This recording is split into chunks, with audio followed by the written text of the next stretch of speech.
kemudian.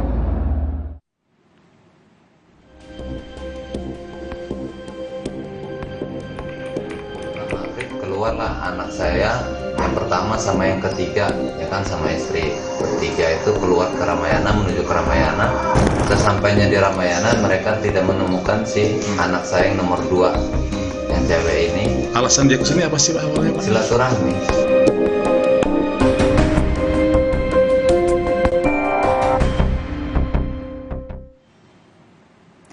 Sudah hampir 2 minggu, Saudara, Adriana Syafitri, balita 4 tahun yang diduga diculik adik tiri ibunya, belum ditemukan. Domisili terduga pelaku yang berpindah-pindah membuat polisi tidak mudah menemukan pelaku. Terduga pelaku yang juga adik tiri ibu Adriana diperkirakan sudah berada di luar kota Cilegon. Polisi meminta terduga pelaku menyerahkan diri.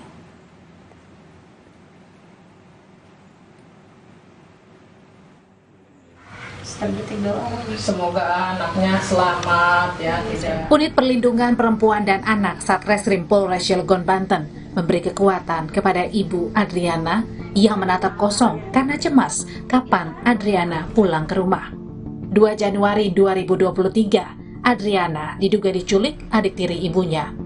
Awalnya, terduga pelaku mengajak korban dan kakak korban ke pusat perbelanjaan membeli makanan. Terduga pelaku meminta kakak korban kembali ke rumah untuk mengajak ibu korban ke mal. Tapi ternyata sesampainya di mal, Adriana dan terduga pelaku sudah tidak ada. Hingga sekarang, Adriana belum pulang. Ibu korban itu sangat sedih banget kehilangan anaknya. Terus memikirkan terus anaknya itu apakah udah makan, lagi ngapain. Dia sangat kehilangan banget. Polisi terus mencari pelaku yang sudah ditetapkan sebagai buronan. Sementara keluarga Adriana juga berusaha menemukan Adriana dengan menyebar foto pelaku dan wajah sang anak. Tim Liputan Kompas TV. Sudah hampir 2 minggu Adriana belum juga ditemukan. Bagaimana perjuangan sang orang tua ini temukan Adriana? Kita tanyakan ke ayah Adriana dengan Pak Aryan Syahrudin. Selamat sore Pak Aryan. Ya, selamat sore Ibu. Pak Aryan, 2 minggu sudah hampir ini Adriana belum juga pulang. Apa perkembangan paling baru? Sudahkah ada informasi di mana ini Adriana dan terduga pelaku? Belum ada informasi Ibu. Kalau dari Bapak sendiri kan juga menyebar ya foto-foto Adriana juga terduga pelaku. Ini juga belum ada yang hubungi Bapak? Belum ada Pak. Kalau ada juga. Kalau misalnya dari polisi juga belum ya Pak ya? Belum dapat informasi titik terang dari kepolisian juga belum. Oke, Bapak, ini kan diawali dengan terduga pelaku ini merupakan diduga adalah adik tiri dari ibu korban ya Pak? Iya. Bagaimana saat itu Pak ceritanya? Ya saat itu ceritanya ya dia silaturahmi ke rumah ya kan. Ya dari situ dia itu ya datang jam 7 pagi tanggal 2 Januari. Datang ke rumah, ya niat dia silaturahmi, sempat ketemu dengan saya juga, sempat ngobrol, karena dikarenakan saya kerja ya kan hari itu ya, dan dia juga datangnya mendadak, jadi saya tinggal kerja hari itu jam 8 pagi, sempat ngobrol sama saya 1 jam di penculik ini. Nah, barang itu saya sudah kerja ya, nggak tahu apa-apa lagi kondisi rumah ini seperti apa, cuman ya ada istri, anak, sama bayi, kita masih punya anak bayi 1. Lalu kemudian pada saat sudah silaturahmi, awalnya terduga pelaku ini kok bisa langsung mengajak kedua anak Bapak termasuk juga Adriana? Iya, mengajak kedua anak saya yang pertama dan kedua. Ya yang kedua itu kan Adriana ini ya mengajak minta antar ke warung, cerita awalnya ya kan, minta ajak ke warung. Lalu habis dari warung itu anak saya yang pertama ini sudah nunjukin di situ warungnya, terus si penculik ini bilang, kata dia, jangan ke warung situ, kita ke warung depan aja. Jadi sembari beli nasi makan katanya kan gitu. Nggak taunya langsung naik angkot ke tempat Ramayana Cilegon. Habis dari Ramayana Cilegon itu sempat masuk mereka di Ramayana Cilegon. Terus keluar lagi, nggak sampai 10 menit masuk di Ramayana Cilegon itu, keluar lagi ya makan di warteg depan Ramayana. Setelah itu si anak saya nomor pertama ini, si Alzero Biansa umur 7 tahun disuruh pulang, nyusul ibunya gitu, disuruh si penculik ini. Si Adriana masih ada dengan dia. Akhirnya yang anak saya nomor pertama ini pulang, nyusul ibunya. Ya sesampainya di rumah, pulang sendiri, nggak diantar sama dia, pulang sendiri naik angkot. Sesampai di rumah dia ngomong sama ibunya, terus ibunya pun bertanya sama dia, adiknya kemana katanya kan. Adik masih sama om katanya di sana, di Ramayana, nggak taunya ya. Istri juga langsung mencari kan ke sana, ini nyusul, katanya mama suruh nyusul ke sana kata si anak saya yang nomor pertama. Dan akhirnya pada saat ke sana nggak ada Adriana? Iya, nyampe sana nggak ada Adriananya, sama si penculik itu nggak ada. Udah cari muter-muter sampai jam 8 malam, nggak ada. Sudah coba telepon Bapak sama terduga pelaku ini? Ya, dia silaturahmi datang ke sini dia melalui Messenger, Bu, melalui Facebook, bukan melalui nomor telepon biasa atau VA WA gitu, bukan. Jadi belum sempat bertukar nomor telepon ya, jadi tidak tahu ya sampai sekarang ya? Iya, nggak tahu. Ya. Nomor telepon kita punya dia, cuman memang aktifnya itu sebelum dia datang ke sini, aktifnya itu hari Minggu. Oh, sampai sekarang itu setelah kejadian ini tidak aktif lagi ya Pak ya? Nggak aktif lagi, Bu, Oke. nomor telepon. Oke, Bapak sudah sempat nggak datang ke rumah cari terduga pelaku ini? Ke rumah pelaku ini di daerah Lampung Selatan, sudah kita cari, sudah kita datangkan orang tua kandungnya, ibu kandungnya. Ya ibu kandungnya pun ya mengakui bahwa itu anak dia, si pelaku ini. Tapi dia bicara dengan saya, ya anak saya ini sudah 1 tahun lebih nggak pulang katanya kan. Terus juga ya mereka sudah lepas tangan masalah si Herdiansa ini, soalnya dia banyak kasus di daerah Lampung, udah dicari polisi juga, udah DPO. Oke, Pak, terus kemudian apa keyakinan akhirnya, kan bisa saja mungkin Adriana dibawa yang lain begitu ya pada saat berada di mall, apa keyakinan Bapak bahwa Herdiansyah yang merupakan adik tiri ibu korban ini adalah yang merupakan penculik Adriana, Pak?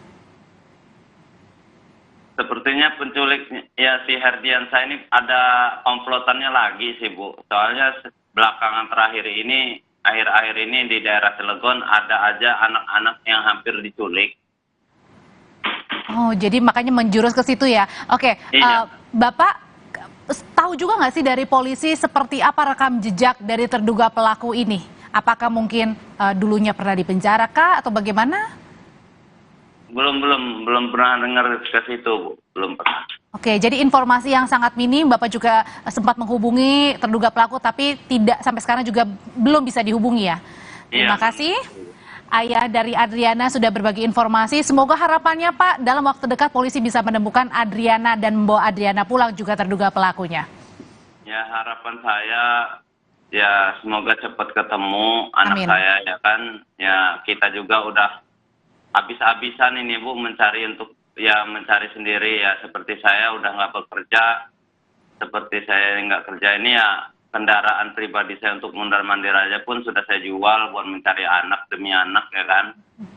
Ya terus juga posisi nggak kerja kayak gini ya, kita berharapnya ya polisi pun bergerak secepatnya. Saya juga nggak bakalan begini aja gitu. Saya harap anak saya cepat ketemu, saya bisa mencari kerja. Posisi saya sekarang lagi nganggur. Ya, terima kasih Ayahanda Adriana. Harapan Bapak, harapan kita bersama juga. Semoga Adriana cepat ditemukan dan kembali pulang. Saudara, kasus penculikan lainnya yang juga sempat menyita perhatian adalah Malika. Yang terbaru, polisi ungkap ada motif seksual dalam penculikan bocah Malika.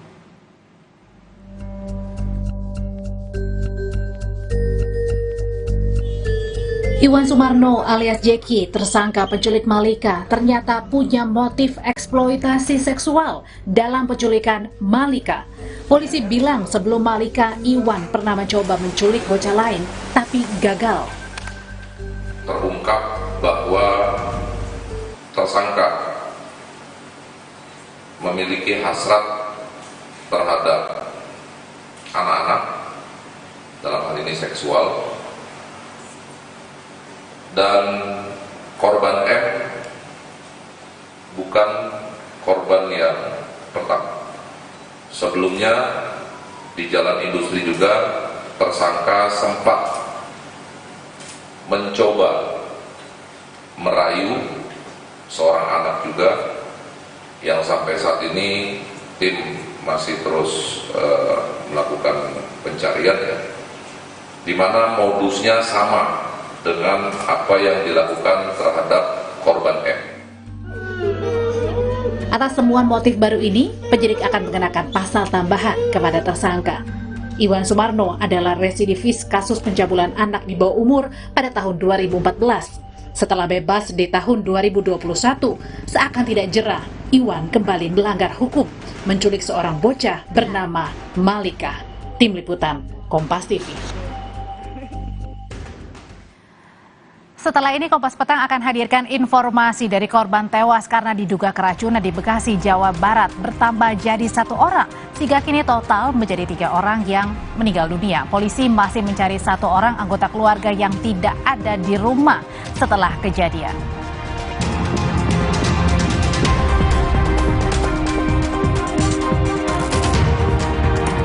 Polisi terus mendalami kasus penculikan dan pembunuhan bocah berusia 11 tahun di Makassar, Sulawesi Selatan.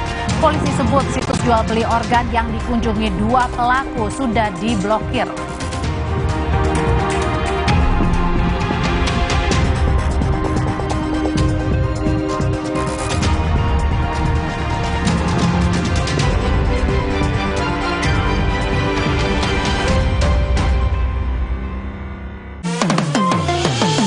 Kemanisan mantap. Liburan paling seru ditemanin Luwak White Coffee Ice. Paduan kopi low acid, creamy milk, dan gulanya pas. Bikin kamu sedingin-dinginnya, segar beraktivitas lagi. Luwak White Coffee, kopi nikmat dan satu-satunya yang nyaman diminum. Luwak murni premium, lebih kental, lebih nikmat. Puas tendangnya, puas nikmatnya, puas kualitasnya. Kemanisan mantap. Di tengah kesibukan sehari-hari, nggak boleh kalah dari nyeri otot. Oleskan Counterpain Cream, bantu redakan nyeri otot, sendi, dan kesleo. Counterpain dipercaya selama 50 tahun. Untuk mencegah cedera olahraga, pendinginan jadi penting banget buat saya. Bila perlu, oleskan Counterpain Cool untuk sensasi dingin saat olahraga. Siap olahraga, Siap Counterpain biru. Hajatan biskuitnya apa ya? Pasti Roma dong, nomor 1 di Indonesia. Dan biskuit Indonesia nomor 1 di dunia.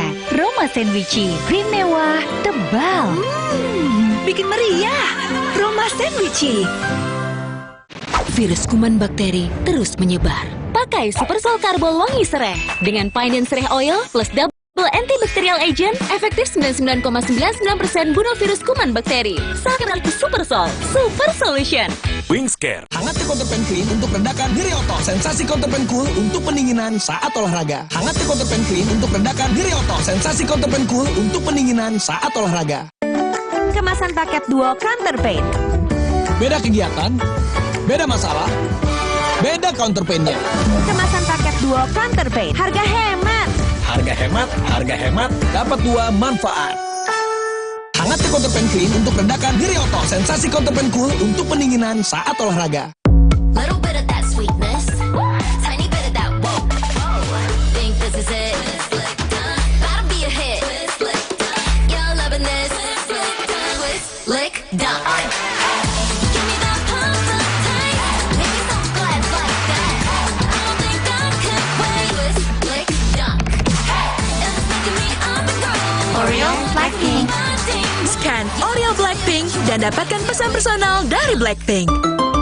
Hangatnya Counterpain Clean untuk redakan nyeri otot. Sensasi Counterpain Cool untuk pendinginan saat olahraga. Hangatnya Counterpain Clean untuk redakan nyeri otot. Sensasi Counterpain Cool untuk pendinginan saat olahraga. Kemasan paket duo Counterpain. Beda kegiatan, beda masalah, beda Counterpainnya. Kemasan paket duo Counterpain. Harga hemat. Harga hemat, dapat 2 manfaat. Hangat ke Counter Pen Clean untuk redakan Hirioto, sensasi Counter Pen Cool untuk pendinginan saat olahraga. Kemanisan mantap.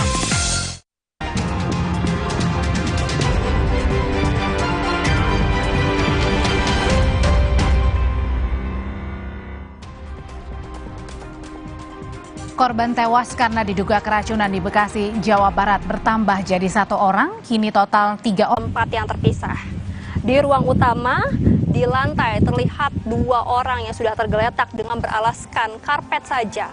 Lalu kemudian menuju ke kamar depan, kembali ditemukan 1 orang laki-laki yang sudah tergeletak di lantai. Dan ketika menuju ke kamar belakang, di kamar belakang itulah ditemukan seorang perempuan yang sudah tergeletak, terkulai lemas dan juga mengeluarkan busa dari mulutnya.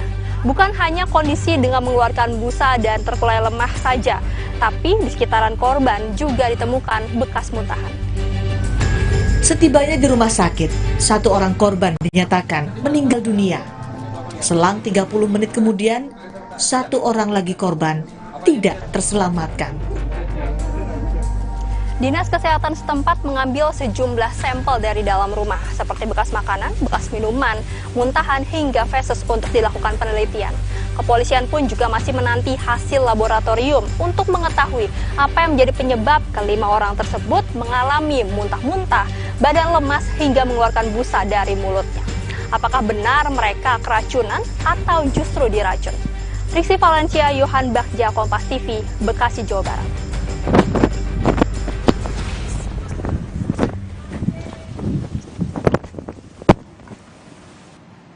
Lebih lanjut terkait kasus keracunan 1 keluarga di Bekasi, Jawa Barat akan kami tanyakan ke Kapolres Metro Bekasi Kota, Kombes Hengki. Selamat petang, Pak Hengki. Selamat sore, Mbak. Dengan Mbak siapa nih? Dengan Audrey di sini, Pak Hengki. Jadi sudah bisa dipastikan ini ke-3 korban atau ke-5 korban keracunan makanan, Pak Hengki. Jadi gini, diawali dari ditemukannya 5 orang korban pada hari Kamis tanggal 12 Januari tahun 2023, yaitu di Kelurahan Ciketing Udik, Kecamatan Bantar Gebang. Nah, dari saksi yang mengetahui, karena ini merupakan rumah kontrakan, ditemukan 5 orang korban tadi, dan setelah itu dilakukan evakuasi, dibawa ke Rumah Sakit Umum Daerah Bantar Gebang, RSUD Kecamatan Bantar Gebang. Nah, dari 5 orang yang ditemukan, langkah-langkah kepolisian atau dari Satreskrim Polres Metro Bekasi Kota melakukan yang pertama mengamankan TKP, olah TKP, mengamankan berbagai macam barang bukti. Dari barang bukti yang ada 14 sampel yang diamankan bersama Dinas Kesehatan Kota Bekasi, dan akhirnya kita kirim ke laboratorium forensik. 14 sampel itu terdiri berbagai macam, ada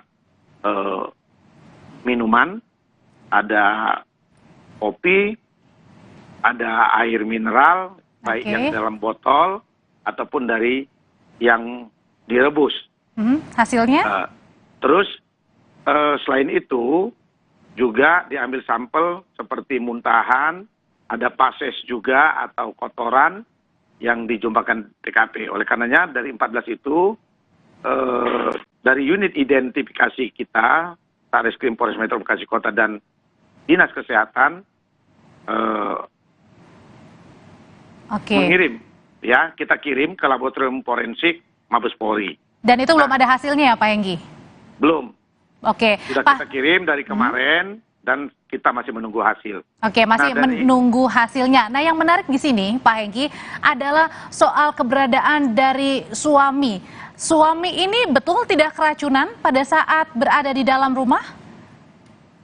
Jadi, begini, Mbak.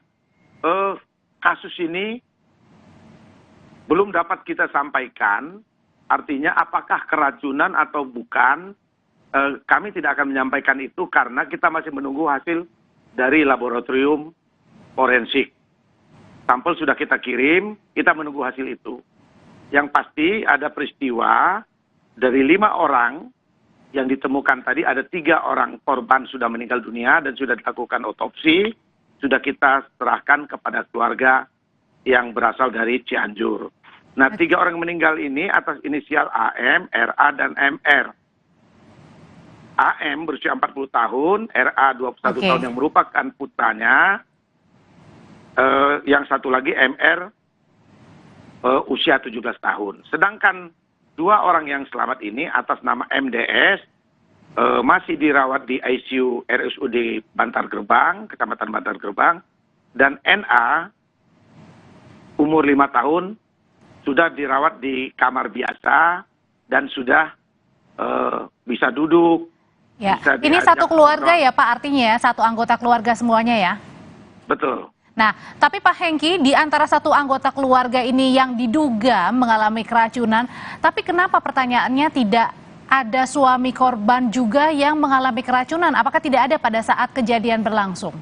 Nah, untuk AM yang sudah meninggal dunia, berusia 40 tahun, sebagai ibu rumah tangga ini untuk suaminya memang tidak ada di tempat kejadian perkara, karena berada di luar, apakah berada di Cianjur atau di luar kota lain. Ini sedang kita lakukan pencarian ataupun menghubungi keluarga-keluarga yang lain, karena statusnya ini, AM ini adalah memiliki suami sambung. Jadi sebelumnya sudah bercerai dengan suaminya atas nama Dede gitu. Ya, polisi masih mendalami kasus dugaan keracunan satu keluarga dan suami korban juga saat ini masih diperiksa di polisi. Terima kasih untuk informasi paling barunya, Kapolres Metro Bekasi Kota, Kombes Hengki sudah berbagi informasi di Kompas Petang. Mbak Audrey. Kita ke informasi lain, Saudara. Polisi tidak akan menerapkan sistem pidana anak terhadap pelaku dewasa dalam kasus pembunuhan bocah 11 tahun yang diincar organ tubuhnya di Makassar. Polisi memastikan pelaku berinisial F telah berusia dewasa, ini berdasarkan bukti akta kelahiran. Sedangkan untuk seorang pelaku lainnya dinyatakan belum genap 18 tahun. Kedua pelaku tetap dikenakan pasal pembunuhan berencana, hanya saja dibedakan mekanisme penahanannya karena salah satu pelaku masih berstatus anak. Selain pembedaan penerapan sistem pidana umum dan anak pada kedua pelaku, saat ini penyidik masih menunggu hasil visum dan tes psikologi para pelaku. Ya, tetap pasal yang sama, cuma mekanisme penahanannya berbeda. Karena kalau anak masih di bawah umur itu penahanannya hanya 7 hari dan bisa diperpanjang 8 hari. Tapi setelah kalau memang berkasnya belum ke-21 yang masih di bawah umur kita titipkan di rumah aman. Kalau sudah dewasa berarti kan masa penahanannya 20 hari bisa diperpanjang 40 hari. Kalau belum ke-21 setelah pada 20 hari penahanan pertama ya.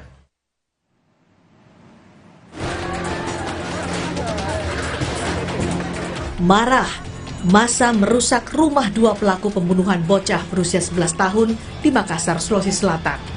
Massa adalah anggota keluarga, kerabat, dan tetangga korban. Kemarahan massa dipicu kekejian 2 pelaku yang nekat menculik dan membunuh korban, kemudian membuang jenazah korban di bawah jembatan Sungai Nipa-Nipa, Kabupaten Maros. Tindakan keji itu dilakukan karena pelaku tergiur informasi di internet soal jual beli organ tubuh yang dihargai miliaran rupiah. Dari motif itulah, Subdit Cyber Polda Sulawesi Selatan menelusuri dan memblokir situs jual beli organ yang dikunjungi pelaku. Website itu mereka menawarkan kepada seluruh dunia untuk mereka itu menyiapkan organ tubuh apabila mau butuh pergantian organ tubuh. Untuk di sini tadi sudah saya buka situsnya, kemarin saya buka masih bisa, dan hari ini sudah keluar internet positif, jadi tidak bisa dibuka lagi. Dari hasil pemeriksaan polisi terhadap pelaku, polisi menyatakan salah satu pelaku penculikan dan pembunuhan sudah berusia dewasa atau di atas 18 tahun. Dengan status dewasa itu, pelaku kini terancam pidana hukuman mati atau seumur hidup. Tim Liputan, Kompas TV. Saudara, pidato Ketua Umum PDI Perjuangan Megawati Soekarno Putri soal dukungan partainya pada Jokowi dengan diksi "Jokowi, kasihan deh" memantik protes relawan Jokowi. Kompas Petang akan membahasnya usai jeda.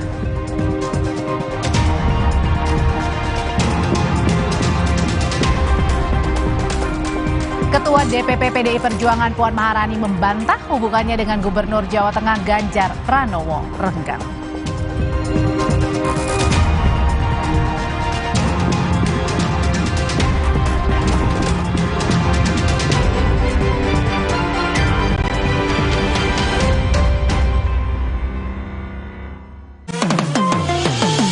Kemanisan mantap. Di tengah kesibukan sehari-hari, nggak boleh kalah dari nyeri otot. Oleskan Counterpain Cream, membantu redakan nyeri otot, sendi, dan keseleo. Counterpain dipercaya selama 50 tahun. Untuk mencegah cedera olahraga, pendinginan jadi penting banget buat saya. Bila perlu, oleskan Counterpain Cool untuk sensasi dingin saat olahraga. Siap olahraga, siap Counterpain Biru. Aku pilih Morinaga karena triple bifidusnya bantu jaga daya tahan tubuh dan dukung proses belajarnya serta optimalkan tumbuh kembangnya. Karena waktu tak bisa kembali. Morinaga. Hai, tahukah Anda? Cuma Entrasol yang tinggi serat dan mengandung ekstrak buah zaitun. Bantu jaga kesehatan jantungku. Rendah laktosanya bikin nyaman di perutku. Entrasol. Pejuang keseruan. Gak pernah ragu, bikin harimu makin berwarna, makin seru.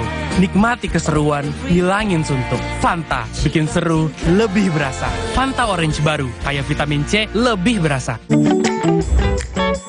Beda kegiatan, beda masalah,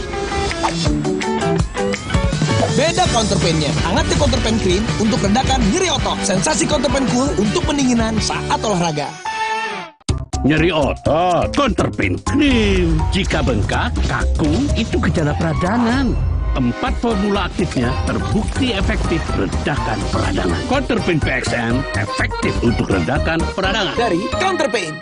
Liburan paling seru ditemanin Luwak White Coffee Ice. Paduan kopi low acid, creamy milk, dan gulanya pas. Bikin kamu sedingin-dinginnya, segar beraktivitas lagi. Luwak White Coffee, kopi nikmat dan satu-satunya yang nyaman diminum.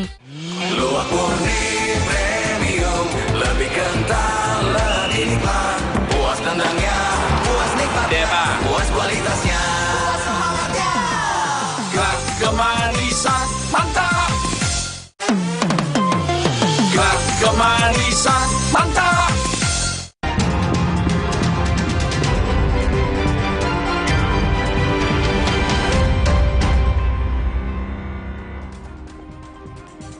Saudara, di program Rosi, Ketua DPP PDI Perjuangan Puan Maharani membantah kerap menyindir Gubernur Jawa Tengah Ganjar Pranowo dalam pidato-pidatonya.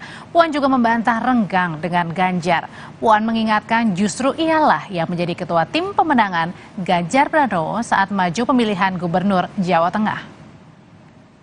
Biarpun gak iso apa-apa juga gak apa-apa, tapi yang penting dia itu kalau di sosmed, kalau di TV itu nyenengin, tapi kemudian gak bisa kerja, gak deket rakyat. Mau atau enggak nih pemimpin kayak gitu?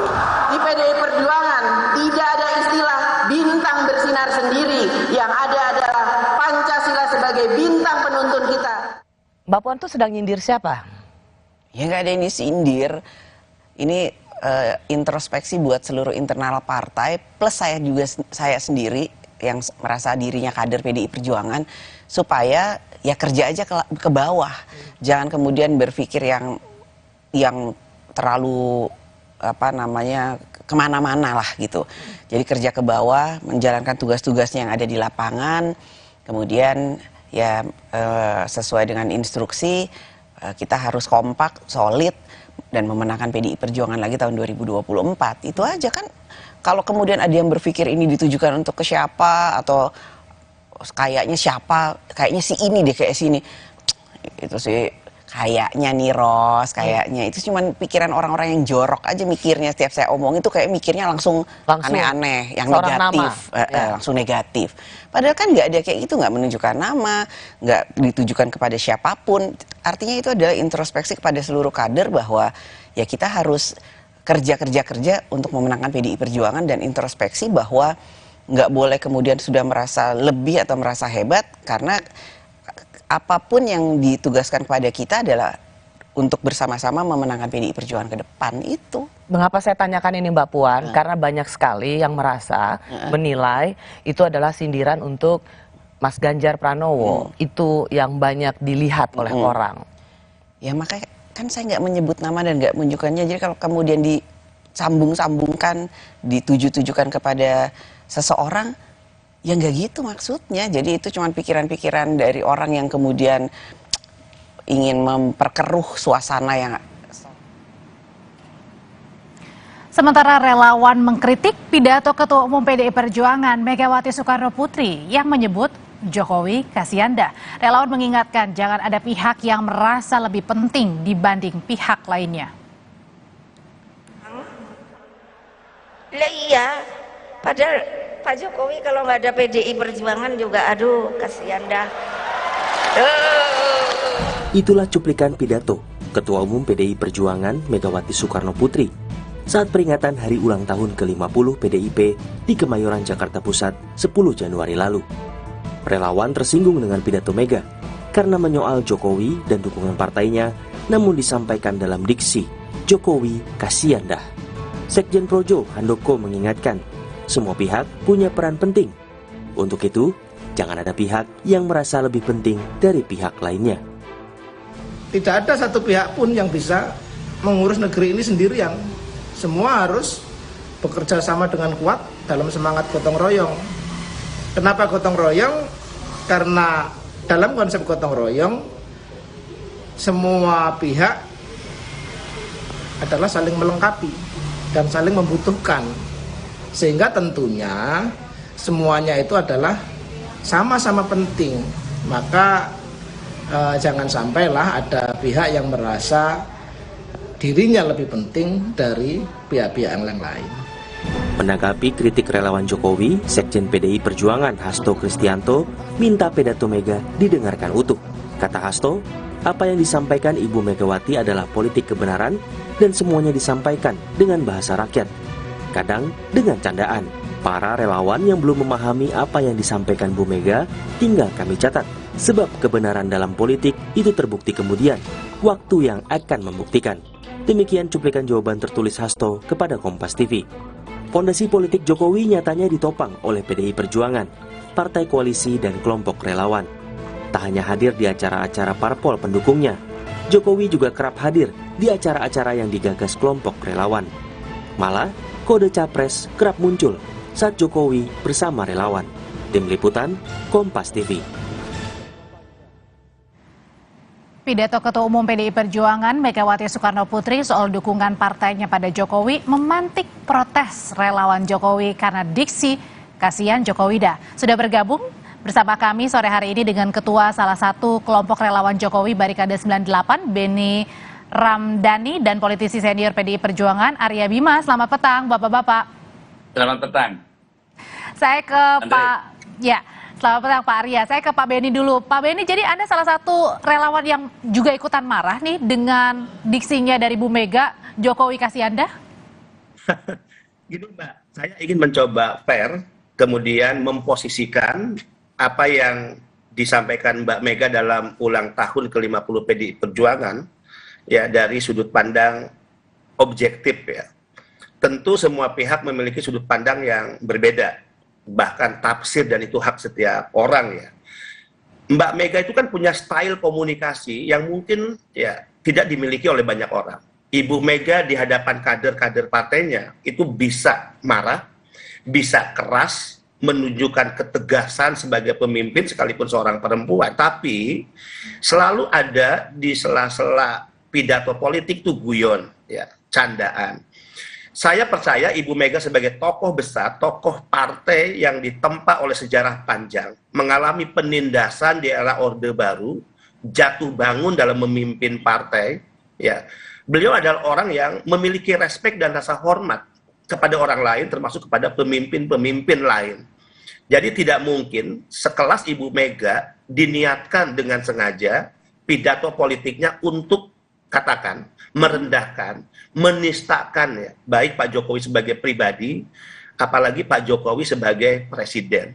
Saya lebih memahami justru sebetulnya pidato Mbak Mega ini pidato yang ya bisa dikatakan sebagai doktriner ya. Nah itulah hebatnya Mbak Mega dalam pidato-pidato politik di hadapan para kader.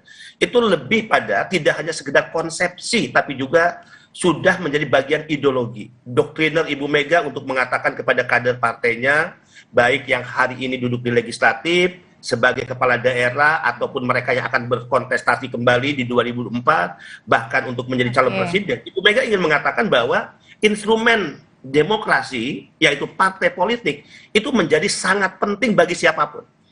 Ya, konstitusi kita jelas untuk menjadi presiden itu harus diusung oleh partai. Ya, hanya kepala daerah loh Mbak yang bisa independen, tapi legislatif untuk maju ya dipilih oleh rakyat, presiden itu harus mendapatkan tiket partai politik. Baik. Betulnya lebih pada doktrin. Masalahnya gini Pak Beni, tidak semuanya sepaham dengan Anda. Dari Projo misalnya kan bilang jangan ada yang merasa lebih penting. Kalau kayak gitu gimana Pak Arya? Apa sih sebenarnya dimaksudkan oleh Bu Mega pada saat itu? Ya, konteks dan kontennya dulu. Tadi disampaikan bahwa ini adalah acara walaupun tidak tertutup, tetapi ulang tahun kali ini Ibu ingin bicara lebih kepada kangen-kangenan antara ibu dan anak, antara ketua umum partai dengan kader-kadernya yang di 3 pilar partai, di eksekutif, di legislatif, ya, maupun di struktural partai. Jadi saya melihat kita atau teman-teman yang sekarang memberi komen sangat mengapresiasi, sangat moderat, sangat nyinyir, ya monggo-monggo saja ya. Kita dengarkan. Yang penting bahwa melihat PDI harus melihat sikap kultur ya. Dan saya tidak melihat ada benturan antara Pak Jokowi dan Bu Mega. Selesai acara juga, kemudian kedua beliau ketawa-ketawa di ruang transit untuk makan siang. Bahkan saya melihat Pak Jokowi ini ngancani Bu Mega dari menteri-menteri yang lain, itu pulangnya terakhir. Pulangnya terakhir. Jadi ini artinya nggak ada maksud tertentu untuk mengingatkan seseorang atau kelompok orang tertentu, Pak Arya?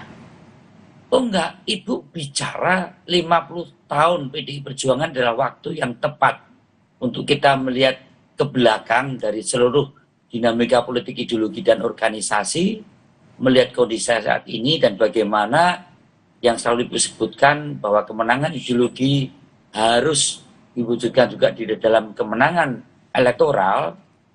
Itulah sebagai ketua umum, kalau bicara di tertutup lebih keras lagi, dan karena kerasnya Ibu sebagai pemimpin ketua partai, keras di sini lebih mengingatkan kita sebagai kader di dalam organisasi PDI Perjuangan, kader yang harus melaksanakan working ideologi di dalam kebijakan kita, dan kader yang harus menjaga integritas personalnya supaya kita ini selalu senyawa antara kader dan partai.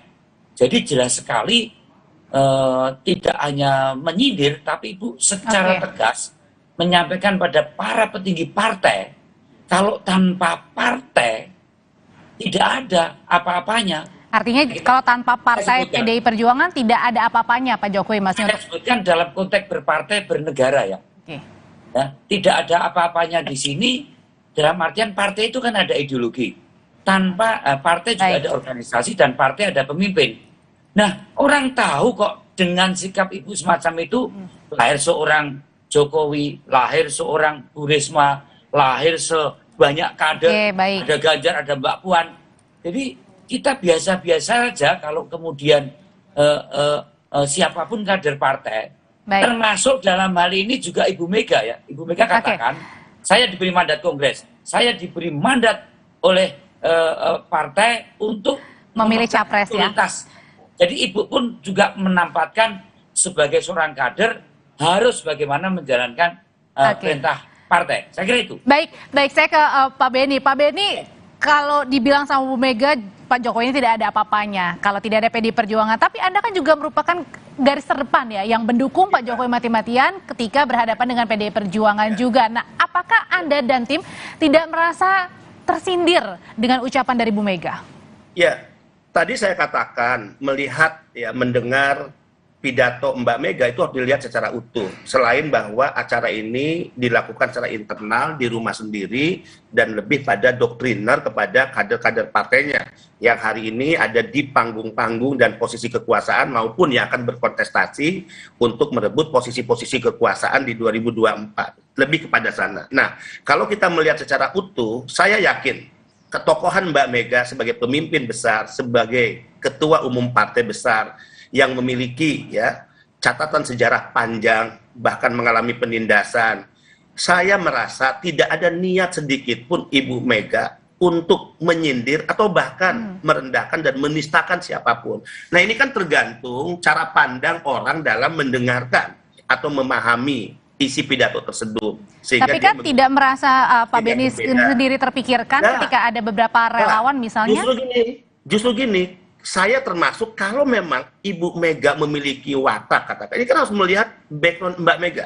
Kalau Mbak Mega seorang pemimpin yang memiliki watak ya, yang selama ini sering merendahkan orang, martabat orang, dan pidato itu memang diniatkan untuk merendahkan, saya termasuk pasti orang yang marah gitu. Nah, yang kedua tadi, apakah Mbak Mega menistakan dalam tanda kutip sebagaimana ditafsir publik karena merasa partai segala-galanya? Saya yakin enggak. Mbak Mega itu pernah maju di pemilu 2024, Pilpres 2004, Pilpres 2009, Mbak, dan kalah. Kemudian ketika mengusung Pak Jokowi 2014, 2019 justru menang dan Pak Jokowi tidak tercatat sebagai bagian dari struktur partai. Nah, artinya Mbak Mega dan PDI Perjuangan tidak perlu diajari. Tidak perlu diajari. Tapi pertanyaannya gini ke Pak Arya. Pak Arya, kalau misalnya memang ada sebagian banyak, Mbak Mega dan PDI Perjuangan paham dan sadar persis bahwa partai adalah instrumen penting bagi seseorang yang akan maju pilpres atau apapun, tapi juga figur akan sangat menentukan apa yang diusung partai bisa memenangkan pertarungan atau kontestasi atau tidak. Saya yakin PDI Perjuangan nggak perlu diajari dalam hal ini. Jadi tidak ada upaya Mbak Mega yang saya tangkap untuk ya merendahkan, menistakan orang atau menganggap tidak penting tentang figur dan seolah-olah partai segala-galanya. Saya yakin nggak perlu diajari lah kalau PDI Perjuangan tentang itu. Pak Arya, kan tidak semua sebagian ya, malah kalau kita lihat di media sosial lagi rame-ramenya nih mengenai mungkin pilihan diksi dari Bu Mega sendiri. Nah, apakah Anda tidak merasa begitu mungkin pada saat dibilang misalnya Pak Jokowi ini tidak mempunyai kontribusi apapun begitu, apakah ini mungkin ada pemilihan diksi atau kalimat-kalimat yang berbeda sehingga harus juga dijelaskan oleh Sekjen PDIP Hasto mengenai apa yang dimaksudkan oleh Bu Mega dalam pidatonya? Oh, salah pertanyaanmu, Audrey. Ibu tidak mengatakan Pak Jokowi tidak punya kontribusi apapun. Salah kamu pertanyaanmu. Ya, yang disampaikan sini adalah sebenarnya itu kan formal konstitusional dari konstitusi dan undang-undang. Kalau Pak Jokowi jadi presidennya jelas itu efek elektoral. PDI hanya sebagai pengusung awal. Jadi apa yang disampaikan Bu Mega itu adalah terjemahan dari konstitusi dan undang-undang. Dan itu juga berlaku buat partai-partai yang lain. Benar, kepala daerah, ya, kemudian presiden, memang tidak ada apa-apanya kalau tidak dalam konteks bernegara, tidak dalam konteks berpartai, wong undang-undangnya demikian. Jadi tadi saya luruskan bahwa bagaimana Pak Jokowi sebagai kepala daerah yang diangkat PDI Perjuangan, kemudian dari tugas ideologis itu menghasilkan kesejahteraan, mendapatkan efek elektoral yang awalnya menang hanya 38%, pemilihan kedua 92% di Solo. Kemudian aspek keteladanannya dari wali kota itulah kemudian ke gubernur DKI. Ini kan akibat kepemimpinan ideologis dan kepemimpinan partai seorang Bu Mega dalam pengertian proses elektoral formal Bu Mega katakan, formal dikatakan bahwa kemudian ada hubungan resipokal antara Pak Jokowi dan partai, Ibu Mega tahu persis bagaimana partai meleverage Pak Jokowi menjadi seorang tokoh, termasuk bagaimana PDI juga sebagai partai yang berhasil mendidik kader-kadernya menjadi tokoh pemimpin yang baik akan mendapatkan dukungan secara elektoral. Jadi begini Audrey, maksud saya bahwa kita harus benar-benar menempatkan pada aspek kedua beliau ini tidak cepat-cepat membenturkan secara diametral, pasti meleset. Karena saya tahu Pak Jokowi itu orang yang tidak gegabah. Ada beberapa sikap relawan, tapi sampai ada sikap relawan yang objektif. Artinya Pak Jokowi sendiri tidak menyikapi dengan protes atau dengan marah. Saya melihat ini ibarat wayang, Pak Jokowi tahu jejernya itu gimana, dan latar belakang kultural keduanya saya kira bisa saling memahami dan tidak mengumbar berbagai pernyataan keluar. Baik, terima kasih politisi senior PD Perjuangan Pak Arya Bima dan juga salah satu kelompok relawan Jokowi Barikada 98 Pak Beni Ramdhani sudah berbagi informasi di Kompas Petang. Sehat selalu Bapak-bapak. Ya, makasih Mbak. Terima kasih. Setelah ini kami punya informasi dari Lembaga Perlindungan Saksi dan Korban LPSK yang menyebut Putri Chandrawati berbohong pernah ditanya tim psikolog LPSK soal hubungan antara dirinya dan Yosua.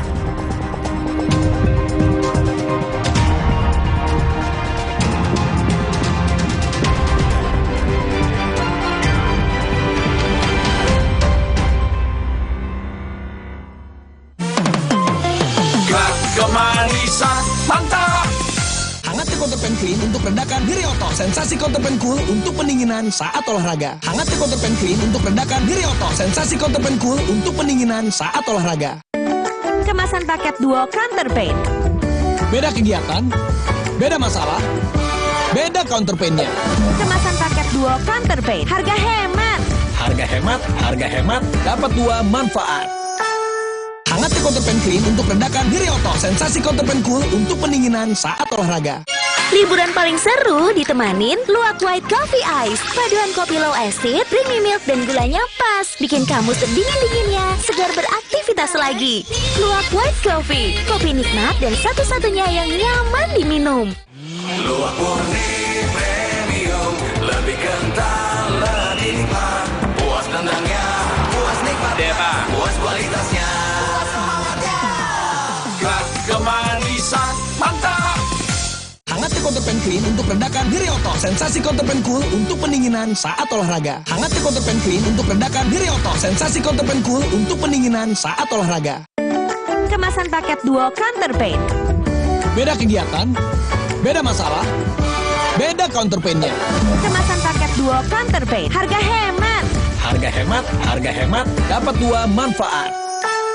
Hangatnya Counterpane Clean untuk redakan Diri Otot. Sensasi Counterpane Cool untuk pendinginan saat olahraga. Hajatan biskuitnya apa ya? Pasti Roma dong, nomor 1 di Indonesia. Dan biskuit Indonesia nomor 1 di dunia. Roma Sandwichi, krim mewah, tebal. Bikin meriah. Roma Sandwichi. Dia aja biarpun gak iso apa-apa juga gak apa-apa, tapi yang penting dia itu kalau di sosmed itu nyenengin. Mbak Puan tuh sedang nyindir siapa? Ya nggak ada yang disindir. Mengapa saya tanyakan ini Mbak Puan? Karena banyak sekali yang merasa itu adalah sindiran untuk Mas Ganjar Pranowo. Sering Mbak Puan merasa dianggap tidak mampu karena perempuan. Sering. Rosi, Sabtu 14 Januari pukul 10 malam di Kompas TV. Kemanisan mantap.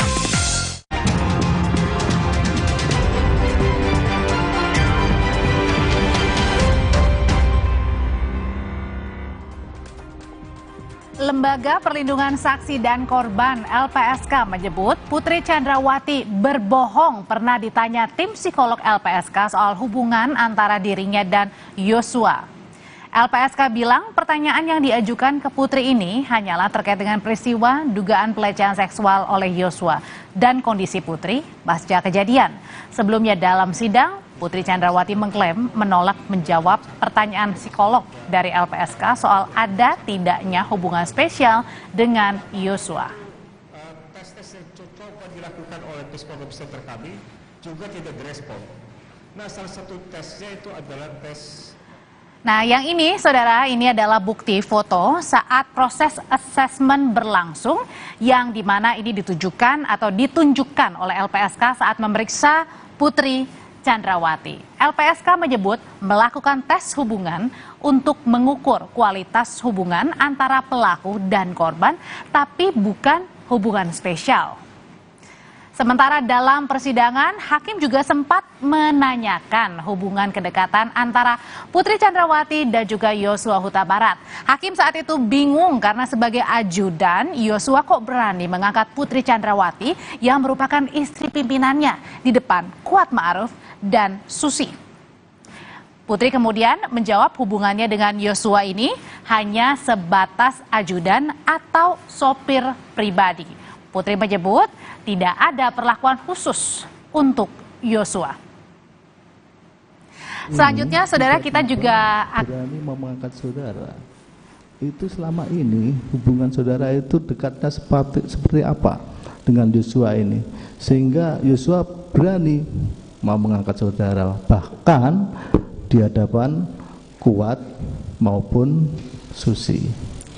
Kalau hubungannya adalah dia sebagai driver saya dan saya selalu memperlakukan semua ADC, bukan hanya Yosua, semua yang bekerja di rumah saya sebagai anak saya sendiri atau keluarga saya sendiri.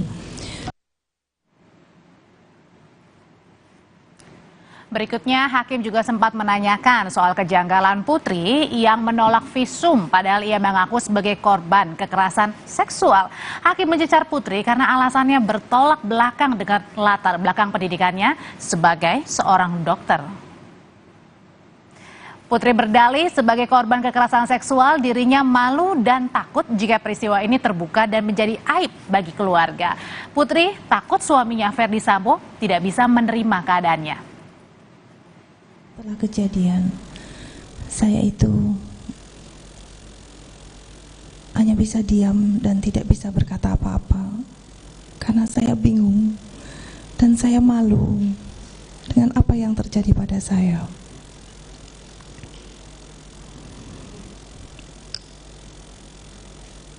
Dan saya tidak tahu harus bagaimana sebenarnya.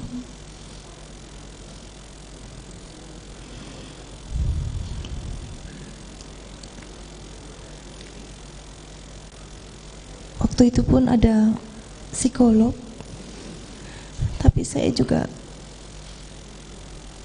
tidak berani untuk menceritakannya.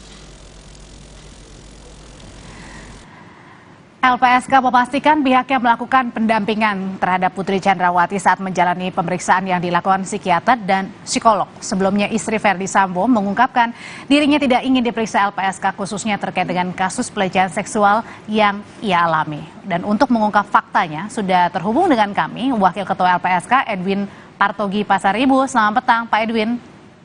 Selamat petang Pak Andre. Jadi apa yang ingin Anda klarifikasi mewakili LPSK tentang pernyataan Bu Putri ini? Ya, apa yang disampaikan Ibu PC ketika memberikan keterangan di persidangan bahwa LPSK mempertanyakan hubungan khusus antara Ibu PC dengan Brigadir Joshua itu sama sekali tidak benar. Karena pertanyaan itu sama sekali tidak ada. Ya. Jadi kalau seandainya kami diberikan kesempatan untuk juga memberikan klarifikasi di persidangan, bisa kami sampaikan, bisa kami buka kepada publik prosesnya seperti apa, termasuk kami memiliki video, kami memiliki rekaman audio, bagaimana proses itu berlangsung. Kami juga sudah memiliki laporan baik dari psikolog maupun dari psikiater tentang proses asesmen tersebut. Ya. Jadi pada kesempatan ini saya sampaikan kepada jaksa penuntut umum, kepada hakim, ya, bahwa apa yang disampaikan Ibu PC LPSK mempertanyakan hubungan khusus antara dia dengan Joshua itu adalah tidak benar. Ya, jadi di sini punya kesempatan ya Pak Edwin. Jadi pada saat itu hasil asesmennya seperti apa dari LPSK? Ya, hasil asesmennya sebenarnya nyaris tanpa hasil karena Ibu PC itu diajak berinteraksi, diajak berkomunikasi, tetapi tidak memberikan jawaban. Ya. Bukan berarti Ibu PC tidak memahami dialog atau komunikasi yang disampaikan oleh Psikolog Psikiater LPSK. Menurut Psikolog Psikiater LPSK, Ibu PC sebenarnya memahami pertanyaan atau apa yang disampaikan oleh Psikolog Psikiater kepada Ibu PC. Hal itu terlihat dari bahasa tubuhnya. Memahami, ya. Artinya memahami tapi tidak mau bilang gitu maksudnya Pak Edwin? Betul. Nah, jadi Ibu PC itu mengikuti ditanyakan segala macam ya. Ada pertanyaan-pertanyaan yang memang sengaja dimunculkan untuk memancing. Itu ada reaksinya, ada reaksi alis, ada reaksi dahi, ya kan? Ada reaksi badan, bahasa tubuh gitu.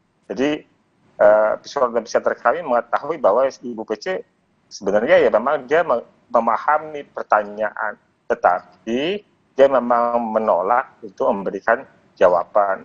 Apa itu waktu alasannya untuk menolak Pak Edwin memberikan jawaban? Ya, yang tahu itu kan Ibu PC sendiri kenapa bersikap seperti itu. Oh, tidak bilang alasannya ya? Tidak bilang alasannya, kecuali yang disampaikan malu Bu. Nah kan, jadi ketika didalami lagi apa yang membuat Ibu malu, tidak juga memberikan jawaban. Gitu. Dan ini Anda dan tim waktu itu anggap keanehan, karena kan sebagai korban seharusnya bilang ya, karena kan LPSK juga bertugas untuk melindungi korban, bukan hanya saksi.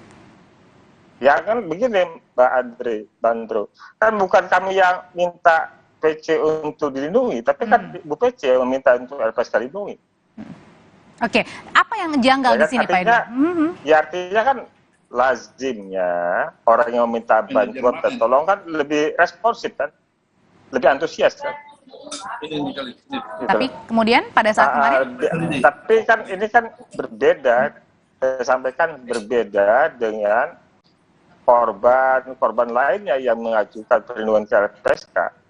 Kami ini bukan hanya korban yang dalam konteks seperti kita saja, tetapi yang berkebutuhan khusus juga kami temui, ya, kami dampingi, kemudian kami juga membawa misalnya dari ahli-ahli yang berkebutuhan khusus, tapi ada reaksinya ya, atau kemudian kan ada komunikasi yang bisa dipahami oleh ibunya, oleh siapapun gitu. Maksud saya kepada orang-orang yang punya kebutuhan khusus saja kami tidak punya hambatan untuk bisa memahami apa yang terjadi. Ini kan UPC tidak dalam posisi itu. Kan harusnya kalau dia punya kemauan untuk menyampaikan apa yang dia alami, tentu kami bisa tahu yang menurut Ibu PC yang terjadi itu apa. Tapi karena Ibu PC sendiri tidak menyampaikan hal itu, semua orang jadi tidak tahu sebenarnya yang dialami Ibu PC apa. Kalau misalnya Bu Susi juga nggak tahu apa yang terjadi di tanggal 7, Kuat juga nggak tahu, Ricky Rizal juga nggak tahu, Richard juga nggak tahu. Ya, Pak Edwin, sebenarnya waktu itu formula atau pertanyaan-pertanyaannya apa sih yang sehingga kayaknya membuat Bu PC ini, bukan kayaknya lagi, memang tidak mau menjawab? Apakah ada mengarah ke arah hubungan dengan Yosua kah? Atau semua pertanyaan nggak dijawab? Semua pertanyaan ada bisa dikatakan tidak mendapatkan jawaban yang cukup ya. Kalau pertanyaan itu, ini aja pertanyaan dari psikolog ya, saya sempat catatkan. Boleh nggak diobrolin Pak Edwin? Kira-kira pertanyaannya apa pada saat itu? Ya udah langsung. Pertanyaan misalnya gini, apakah permohonan perlindungan diajukan atas inisiatif Ibu sendiri? Apakah ada pihak keluarga yang bisa mendampingi proses pemeriksaan ini? Baik. Apakah ingin pemeriksaan dijadwal ulang? Oke. Nah, menurut apa yang dirasa Ibu sebagai terduga korban pelecehan? Baik. Ya. Bagaimana pelecehan pencabulan itu terjadi? Baik, Pak Edwin. Apakah Ibu merasa sendiri? Oke, ada beberapa pertanyaan ya yang memang kemudian akhirnya oleh PC ini tidak dijawab. Nah, Anda menduga apakah ini nantinya mempengaruhi nggak sih terhadap proses hukum? Ya, ya saya sebenarnya itu punya kekurangan di tuntutan oleh jaksa dan putusan oleh hakim ya. Tetapi lagi-lagi ini kan seperti menebalkan ketidakpercayaan publik ya terhadap apa yang coba ditampilkan seolah-olah bahwa dirinya lah yang jadi korban gitu loh. Oke. Itu yang tidak teridentifikasi dari sejak awal bahwa Ibu PC korban. Itu yang kami sudah seringkali juga menyampaikan bahwa sulit memahami Ibu PC sebagai korban dari kekerasan seksual. Ya, menjadi korban, tapi pada saat ditanyakan oleh LPSK tidak ada satupun yang menjawab keterangan-keterangan dari Bu Putri Chandrawati. Terima kasih informasinya. Wakil Ketua LPSK Edwin Patogi Pasaribu sudah berbagi di Kompas Petang. Sehat selalu Pak Edwin. Selamat Mbak, makasih Mbak. Setelah ini kami punya informasi lainnya di Kompas Petang yang akan dibawakan oleh rekan saya, ada Rahmat Ibrahim. Silakan. Baik, terima kasih Audrey. Ayah almarhum Yosua Huta Barat meminta jaksa menuntut terdakwa pembunuhan berencana Yosua Ferdy Sambo dengan hukuman mati.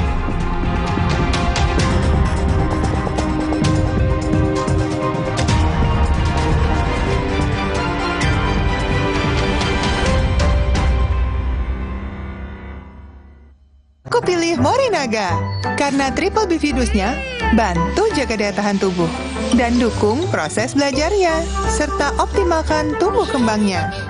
Karena waktu tak bisa kembali. Morinaga. Saya pilih Entrasol dengan ekstrak buah zaitun dan tinggi serat. 4 kali lebih kuat tangkal radikal bebas. Bantu jaga kesehatan jantung saya. Tinggi proteinnya bantu jaga massa otot saya. Entrasol. Liburan paling seru ditemanin luwak white coffee ice. Paduan kopi low acid, creamy milk, dan gulanya pas. Bikin kamu sedingin-dinginnya, segar beraktivitas lagi. Luwak white coffee, kopi nikmat dan satu-satunya yang nyaman diminum. Luwak murni premium, lebih kental, lebih nikmat. Puas tendangnya, puas nikmatnya, puas kualitasnya. Puas semangatnya. Kemanisan, mantap. Hangat Counterpan Clean untuk redakan nyeri otot. Sensasi Counterpan Cool untuk pendinginan saat olahraga. Hangat Counterpan Clean untuk redakan nyeri otot. Sensasi Counterpan Cool untuk pendinginan saat olahraga. Kemasan paket duo Counterpain. Beda kegiatan, beda masalah, beda counterpainnya. Kemasan paket duo Counterpain. Harga hemat. Harga hemat, harga hemat, dapat 2 manfaat. Hangat Counterpan Clean untuk redakan nyeri otot. Sensasi Counterpan Cool untuk pendinginan saat olahraga. Liburan paling seru ditemanin luwak white coffee ice. Paduan kopi low acid, creamy milk, dan gulanya pas. Bikin kamu sedingin-dinginnya, segar beraktivitas lagi. Luwak white coffee, kopi nikmat dan satu-satunya yang nyaman diminum. Luwak murni premium, lebih kental, lebih nikmat.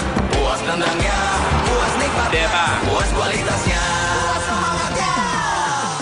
Kemanisan, mantap.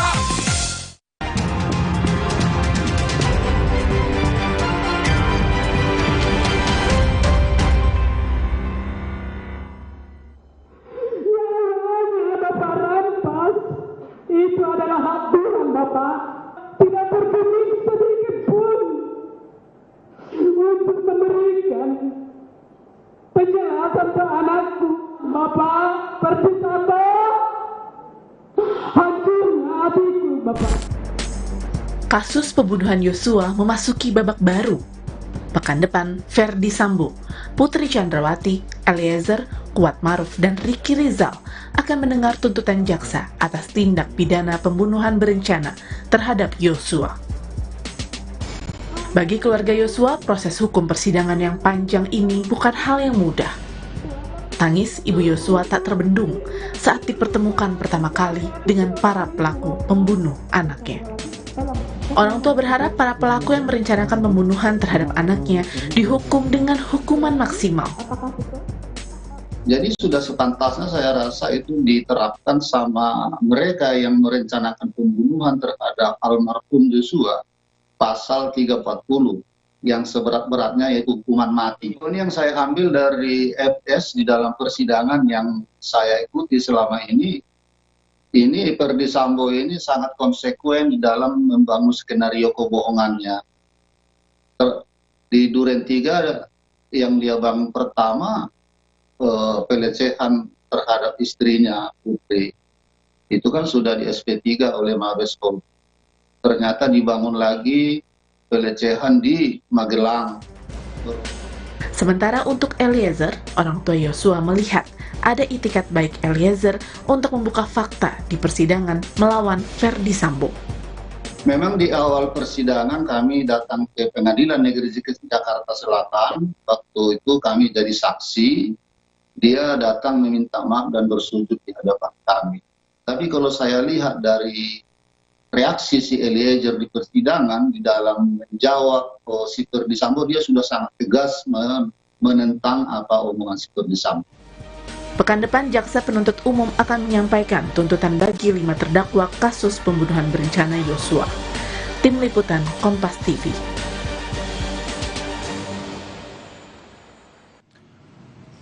Sidang tuntutan 5 terdakwa pembunuhan Brigadir Yosua Huta Barat akan segera digelar untuk mengetahui bagaimana harapan dari keluarga korban dan juga bagaimana arah tuntutan yang disiapkan oleh jaksa penuntut umum. Kita akan bahas. Saat ini sudah bergabung bersama kami Bibi almarhum Yosua Huta Barat, Rohani Simanjuntak, dan pakar hukum pidana Universitas Pelita Harapan, Jamin Ginting. Selamat sore Bu Rohani, Pak Jamin. Selamat sore. Selamat sore. Baik, saya ingin ke Bu Rohani. Bu Rohani, tentu keluarga memantau ya jalannya persidangan selama ini. Bagaimana sih keluarga melihat sidang yang berjalan dan harapan, karena di pekan depan rencananya sidang tuntutan, Bu Rohani. Ya, mudah-mudahan di minggu depannya persidangan ini kelar ya. Seperti yang kita harapkan, selama ini udah lama kita menunggu-nunggu persidangan ini clear. Mudah-mudahan di minggu depan bisa tercapai yang kita harapkan juga. Jadi kalau keluarga melihat jalannya sidang cukup terang, cukup terungkap yang dirasakan oleh keluarga kasus ini, Bu Rohani. Iya, betul. Iya. Iya, kami mengikuti terus, memang kasus ini sudah mulai terungkap dengan sebenar-benarnya ya. Mudah-mudahan para pelaku dihukum semaksimal mungkin ya. Apa sih harapan dari keluarga di sidang tuntutan? Ingin terdakwa dituntut seperti apa, hukuman apa, Bu Rohani? Kalau kami dari keluarga ya, karena perbuatan mereka ya, harapan kami dihukum semaksimal. Ya 340 harusnya jatuh kepada para pembunuh itu. Semua terdakwa? Atau ada pengecualian karena ada satu yang menjadi justice kolaborator, Eliezer? Bu Rohani, harapan dari keluarga? Betul. Buat Eliezer kan karena sudah ada dia kejujuran, ya mudah-mudahan Pak Hakim memberikan keringanan kepada dia. Jadi kalau Anda lihat di persidangan bagaimana sih? Kemarin kan terakhir terdakwa diperiksa, bantahan-bantahan dari para terdakwa, bagaimana keluarga melihatnya, Bu Rohani? Kalau daripada yang 4 itu ya, terdakwa 4 itu semua masih berusaha mereka untuk menutupi kebohongan itu ya, masih berusaha mereka berbohong, nggak ada untuk menunjukkan kejujuran dan untuk memperingan hukuman untuk dia ya. Dia masih berusaha selalu berbohong untuk menutupi kejahatan mereka. Baik, masih konsisten seperti yang di awal. Saya ingin ke Pak Jamin. Pak Jamin, sampai terakhir di pemeriksaan terdakwa, Anda membaca arah tuntutan nanti bagaimana, Pak Jamin? Ya, jadi begini, konstruksi tuntutan itu kemarin kan harusnya Richard Eliezer dahulu ya, tapi ditunda karena menunggu tuntutan Ferdy Sambo terlebih dahulu. Jadi konsepnya adalah begini, pertama sekali yang dituntut paling tinggi itu adalah Ferdy Sambo dan Ibu PC. Itu tuntutannya bisa maksimum ya, bisa seumur hidup atau hukuman mati tuntutannya. Yang kedua adalah yang membantu melakukan tindak pidana itu, di situ ada RR dan juga Kuat Ma'ruf ya. Mereka tentu hukumannya lebih rendah dibandingkan dengan tuntutan dari Ibu PC dan juga FS ya. Yang ketiga, yang paling rendah di antara mereka semua adalah Baradae. Karena Baradae ini merupakan orang yang mendapatkan GC dari LPSK dan juga pengajuan permohonan oleh jaksa penuntut umum.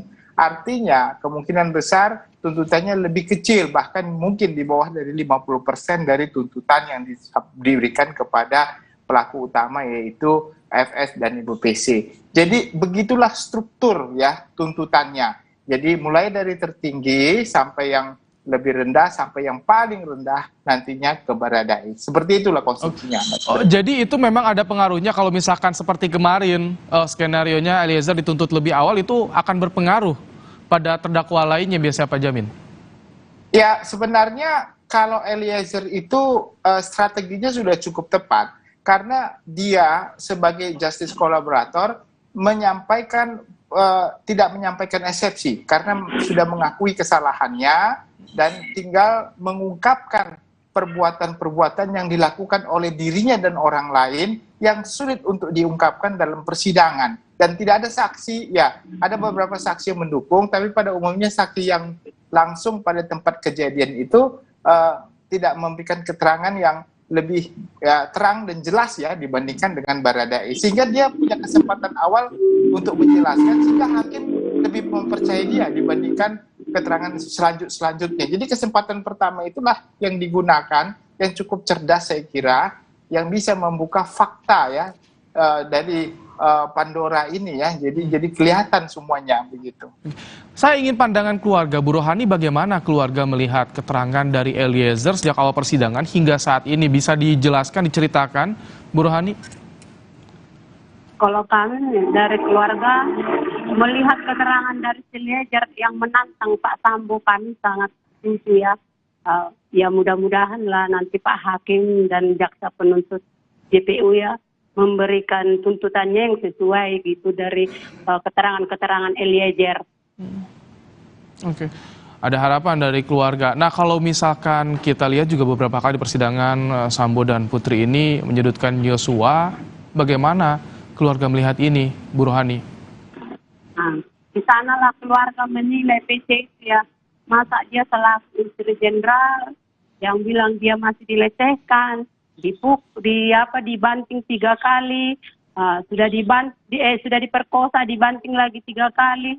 Nah, itu kan kebohongan itu nyata ya, diutarakan sama si PC itu. Dari sana kita juga bisa menilai. Masih dia juga bilang pelecehan itu terus selalu. Kenapa dia sudah dilecehkan, masih juga dia memanggil Yosua datang ke ruangan untuk bertatap muka bersama Yosua. Katanya dia mengampuni, memaafkan.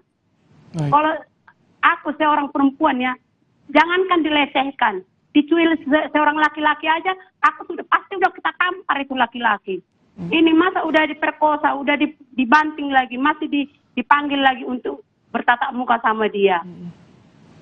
Baik, Pak Jamin, logika-logika seperti itu juga apakah ini bisa jadi pertimbangan hakim? Hakim sudah memiliki pandangan terhadap konstruksi kasus ini, Pak Jamin. Ya, terkait dengan motif yang disampaikan adanya pelecehan, saya kira hakim tidak sebegitu saja bisa menerima motif itu sebagai dasar melakukan pembunuhan terhadap Joshua. Saya kira apa yang menjadi motif itu hakim juga sudah menyadari ibarat sebagai suatu ilusi yang tidak benar keberadaannya. Saya kira juga hakim akan mengesampingkan itu sebagai suatu motif. Bahkan motif sendiri sudah beberapa kali dikatakan tidak menjadi dasar untuk menghapus suatu perbuatan pidana. Karena itu bukan hal yang harus dibuktikan dalam suatu proses persidangan. Yang dibuktikan adalah unsur-unsur pasal terkait dengan 340. Jadi itu yang harus dibuktikan, bukan terkait dengan motif. Sehingga itu tidak akan menjadi bahan pertimbangan. Pada umumnya itu digunakan dalam rangka memberikan keringanan atau pemberatan terhadap suatu perbuatan pidana. Jadi bukan menghapus perbuatan pidana itu sendiri. Tapi kalau di sepanjang persidangan, dakwaan kan pasal 340, apakah sudah mengarah ke sana?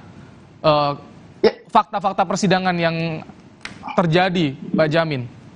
Ya, itu sudah mengerucut semua ya ke konsep 340 itu sudah nyata, mulai dari perencanaan stimulasi yang dibuat ya sebagai motif yang dikatakan itu penelepon kepada Ferdi Sambo, lalu Ferdi Sambo mempersiapkan segala sesuatu di Saguling bersama Ibu PC dan yang lainnya yang sebagai eksekutor, dan eksekusi itu dilakukan di Duren 3 di tempat yang memang sudah dipersiapkan sebelumnya. Makanya alibi yang digunakan adalah alibi untuk tempat isoman. Tetapi realita hakim meyakini itu bukan suatu alibi yang benar, tapi untuk mempersiapkan suatu pembunuhan dan penghajaran ataupun apapun yang digandakan itu.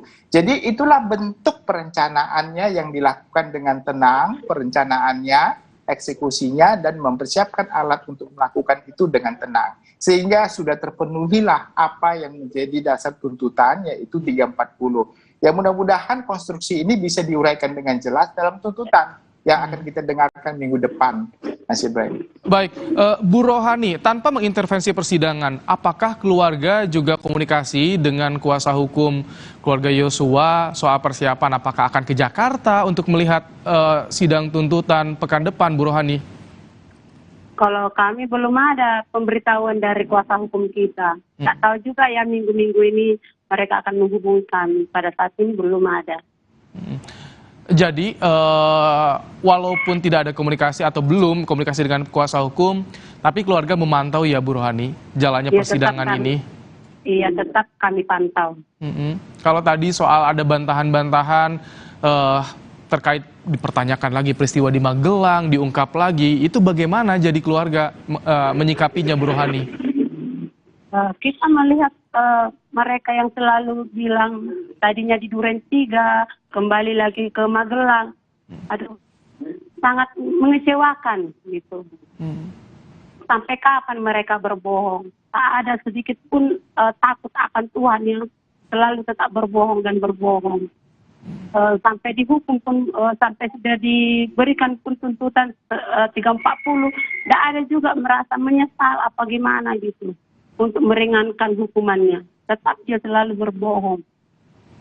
Baik, Pak Jamin, bertolak dari dakwaan, apa saja biasanya yang jadi pertimbangan penuntut umum dalam menyusun tuntutan nanti, pasal 340 terutama? Ya, pertama ya tentu unsur-unsur pasal, yaitu merampas nyawa orang lain yang dilakukan dengan suatu perencanaan. Nah, perencanaan itu sudah nyata, hakim sudah, jaksa penuntut umum sudah paham, sudah akan menjadikan ilustrasi yang saya sampaikan tadi secara rentetan tuntutan itu secara nyata. Yang kedua, ini adalah penegak hukum, APH ya, aparat penegak hukum yang memiliki pangkat yang cukup tinggi, sehingga ini menjadi dasar pemberatan juga begitu bagi pelaku yang mengerti hukum. Yang ketiga adalah setelah melakukan tindak pidana itu, dia masih punya rencana lagi untuk obstruction of justice-nya, menghalang-halangi penyidikan supaya apa yang dia lakukan itu tidak dapat diselidiki atau dihambat penyelidikannya sehingga mencemarkan suatu TKP. Nah, inilah yang menjadi pemberatan terhadap pelaku tindak pidana seperti ini. Ya, jadi 3 hal itulah yang menjadi dasar, saya kira, nanti jaksa penuntut umum untuk melakukan tuntutan maksimum terhadap Ferdi Sambo dan Ibu PC, begitu. Kalau saya juga ingin terakhir ke Bu Rohani. Bu Rohani kan keluarga di awal sidang jadi saksi, bertemu dengan Eliezer, sudah istilahnya bertemu langsung memaafkan. Nah, jadi harapan di sidang tanpa intervensi, sekali lagi harapan di sidang pekan depan, tuntutan sampai nanti putusan, bagaimana untuk keadilan Yosua?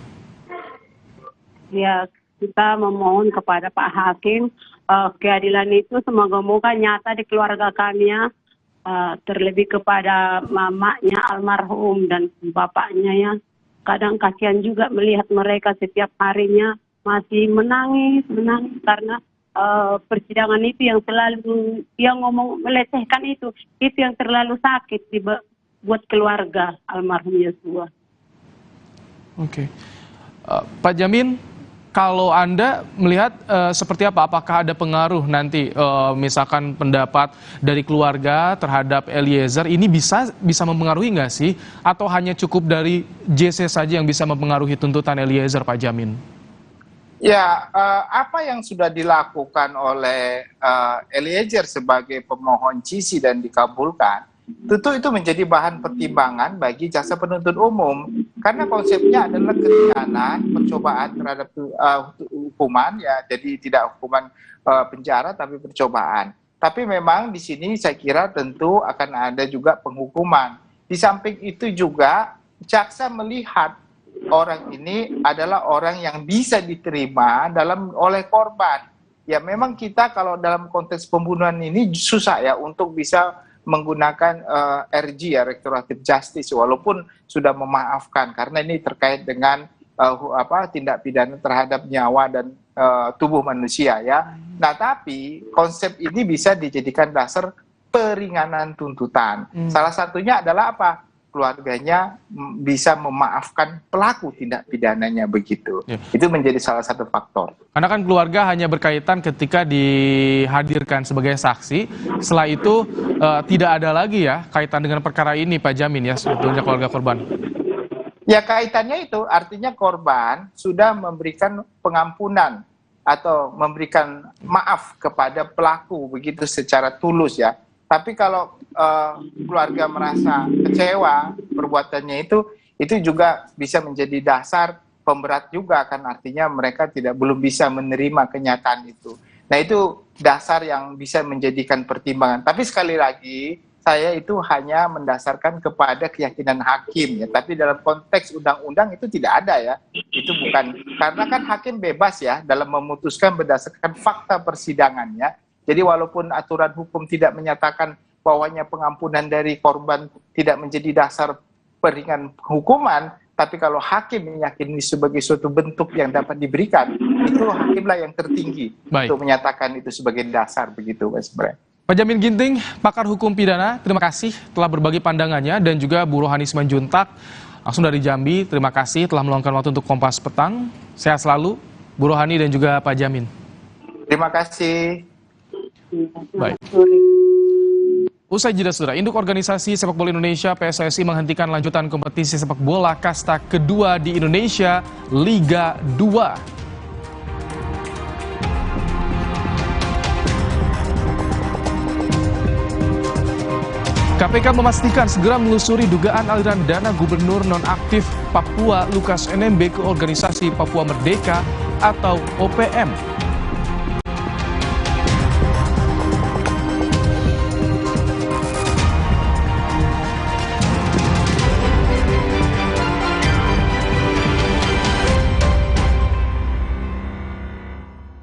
Hai, selamat pagi teman jalan. Ketemu lagi di jalan-jalan. Let's go. Reza dan Marcel menjelajahi yang seru-seru di Jakarta. Mulai dari belajar seni bersama Ikatan Drama Jakarta Barat, mencoba hidup lebih sehat bersama teman-teman Fortis Calisthenics, hingga relaksasi di Kokuo Reflexology. Jalan-jalan, Minggu 15 Januari pukul 10:30 siang di Kompas TV. Di tengah kesibukan sehari-hari, nggak boleh kalah dari nyeri otot. Oleskan Counterpain Cream, membantu redakan nyeri otot, sendi, dan keseleo. Counterpain dipercaya selama 50 tahun. Untuk mencegah cedera olahraga, pendinginan jadi penting banget buat saya. Bila perlu, oleskan Counterpain Cool untuk sensasi dingin saat olahraga. Siap olahraga, siap Counterpain biru. Sleole isi lebih banyak. Isi 4. Biskuit dengan selai buah. Sleole isi 4 makin seru. Beda kegiatan, beda masalah, beda Counterpainnya. Hangat di Counterpain Clean untuk redakan nyeri otot. Sensasi Counterpain Cool untuk pendinginan saat olahraga. Nyeri otot, Counterpain Cream. Jika bengkak, kaku, itu gejala peradangan. 4 formula aktifnya terbukti efektif redakan peradangan. Counterpain PXM efektif untuk redakan peradangan. Dari Counterpain. Dia aja biarpun gak iso apa-apa juga gak apa-apa, tapi yang penting dia itu kalau di sosmed itu nyenengin. Mbak Puan tuh sedang nyindir siapa? Ya nggak ada yang disindir. Mengapa saya tanyakan ini Mbak Puan? Karena banyak sekali yang merasa itu adalah sindiran untuk Mas Ganjar Pranowo. Sering Mbak Puan merasa dianggap tidak mampu karena perempuan. Sering. Rosi, Sabtu 14 Januari pukul 10 malam di Kompas TV.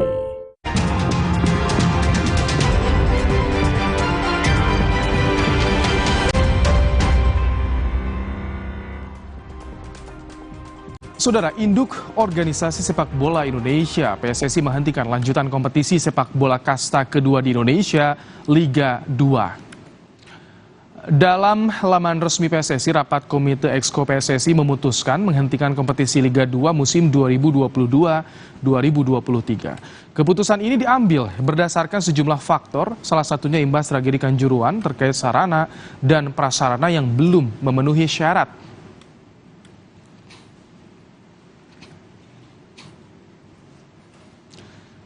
Ini dia saudara, ada beberapa alasan dari PSSI menghentikan Liga 2. Yang pertama, permintaan klub Liga 2, permintaan sebagian besar klub Liga 2 yang ingin Liga 2 tidak dilanjutkan karena tidak ada kesesuaian konsep pelaksanaan. Kemudian yang kedua, rekomendasi tim transformasi sepak bola usai tragedi Kanjuruhan. Ini terkait dengan sarana prasarana. Dan yang ketiga saudara, soal perizinan kepolisian ini, peraturan polisi soal proses perizinan penyelenggaraan pertandingan. Peserta Liga 2, Persela Lamongan merasa kecewa dan dirugikan dengan keputusan rapat Exco PSSI yang menghentikan kompetisi Liga 2. Manajer Persela pun mengaku tak ikut tanda tangan pengajuan penghentian kompetisi. Dari grup-grup owner Liga 2 ini juga banyak yang dilematis gitu. Ada yang merasa tidak tanda tangan. Nah, ini siapa juga yang tanda tangan? Ini juga masih kita komunikasikan, dikolek, diprotes mungkin seperti itu. Nah, ini salah satu usaha dari tim-tim yang mau lanjut. Padahal Persela nggak ada tanda tangan. Bisa dilihat sendiri di situ. Ya, seperti itu. Senada dengan Persela Lamongan, peserta Liga 2 lainnya PSMS Medan melalui manajer tim Mulyadi Simatupang menyatakan menolak penghentian Liga 2 dan sangat tidak mendukung penghentian Liga 2 tersebut. PSMS juga sangat kecewa atas keputusan Exco. Itu menolak Liga 2 dihentikan dan tidak pernah mendukung Liga 2 dihentikan. Yang kedua, sikap kami sangat kecewa kepada khususnya para Exco PSSI. Selebritas yang juga pemilik klub Liga 2 Bekasi FC Atta Halilintar juga menanggapi soal penghentian Liga 2. Atta Halilintar menanggapi dengan caption sekian dan terima kasih sepak bola #kapok. Dan saudara, untuk membahas soal penghentian Liga 2, kita tanyakan pada manajer PSMS Medan, Mulyadi Simatupang. Selamat sore, Pak Mul. Selamat sore.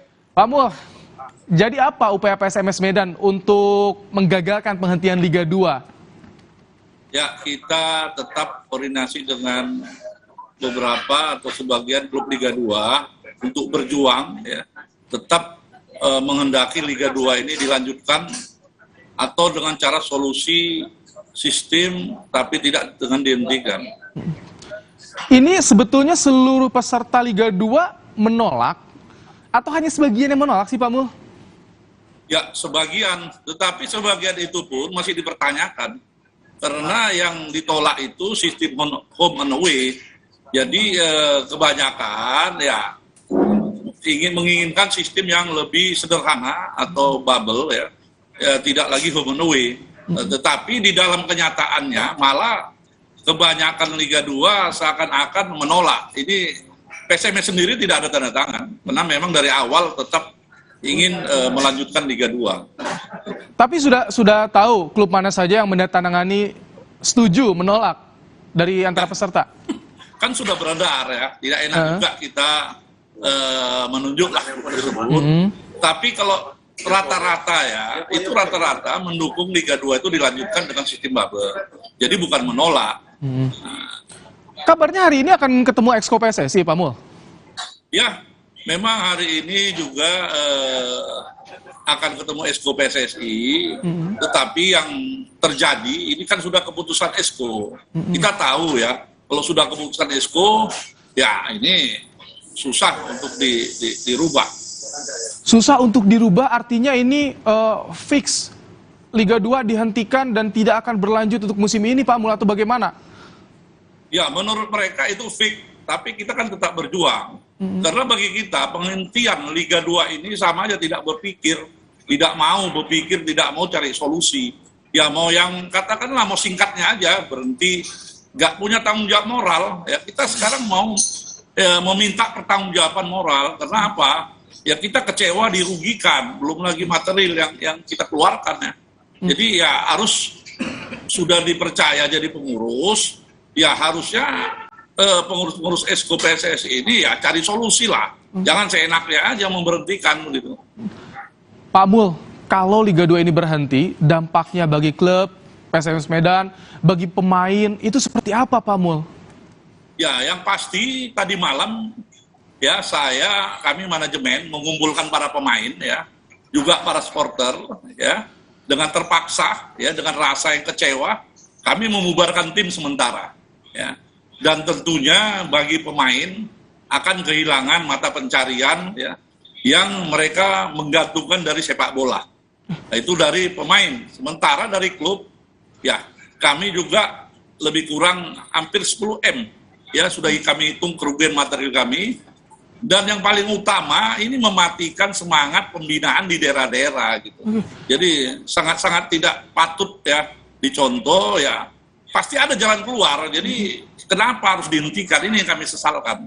Tunggu, saya ingin tanya, jika PSMS Medan memang ada rencana untuk membubarkan sementara, artinya tidak menutup kemungkinan peserta Liga 2 lainnya pun akan memberlakukan pembubaran sementara seperti itu, Pak Mul? Ya, sudah kami lakukan pembubaran sementara. Sudah kami lakukan tadi malam. Jadi pemain sudah kembali ke daerah asalnya, ya mungkin besok terakhir ya, rombongan terakhir, tapi kami sudah bubarkan, latihan sudah tidak ada lagi. Ya, ini yang kami lakukan. Ini mengganggu iklim kompetisi, motivasi untuk promosi juga di Liga 1 degradasi kan, itu yang dipertanyakan Pak Mul ya? Ya, harusnya memang ya, untuk apa berkompetisi kalau tidak ada degradasi, tidak ada persaingan. Jadi kalau Liga 3 tidak diputar, Liga 2 tidak diputar, ya sebaiknya Liga 1 yang nggak usah diputar. Konsen saja, kongres, carilah pengurus yang benar-benar ingin memajukan sepak bola. Ini aja. Ya. Pak Mul, masalahnya apa sih ketika permintaan peserta sistem bubble atau di satu wilayah, tapi dari PSSI tidak memberikan solusi? Apa sih masalahnya? Apakah ini pernah dibahas beberapa kali misalkan, Pak Mul?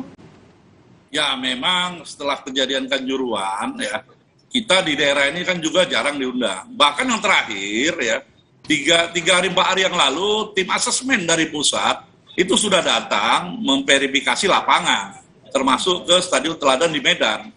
Kami sangat senang, kami berpikiran positif, wah ini Liga 2 dilanjutkan. Kenyataannya baru 1-2 hari pulang kami mendengar rapat Exco, kompetisi Liga 2 dibubarkan. Jadi ya ini semacam bagi kami ya untuk menyenangkan kali Liga 2, peserta Liga 2 atau ya memang dari awal ya sudah gimana ya, sudah memang tak beraturan lagi lah. Susah kita mengasih komentar hal-hal begini, karena nggak menyangka kita. Jadi sebetulnya pengumuman atau tanda-tanda Liga 2 diberhentikan itu sudah lama atau memang saat itu saja terjadi, tiba-tiba? Ya sebenarnya sudah ada 3 bulan atau 2 bulan ya, tanda-tandanya itu sudah ada. Dengan cara diundur-undur, kick off ya. Biasanya Liga 1 berputar, itu 2 minggu Liga 2 sudah berputar. Nah, tapi kita tunggu, belum juga ada tanda-tanda, malah dilakukan verifikasi lapangan, ya. Terus terang, kok baru sekarang ya, dari dulu, verifikasi lapangan di Indonesia ini rata-rata memang infrastruktur kurang mendukung. Kenapa baru sekarang begitu? Nah, ini yang kita ini kan. Jadi upayanya apa lagi nih PSMS Medan dan tim-tim lain di Liga 2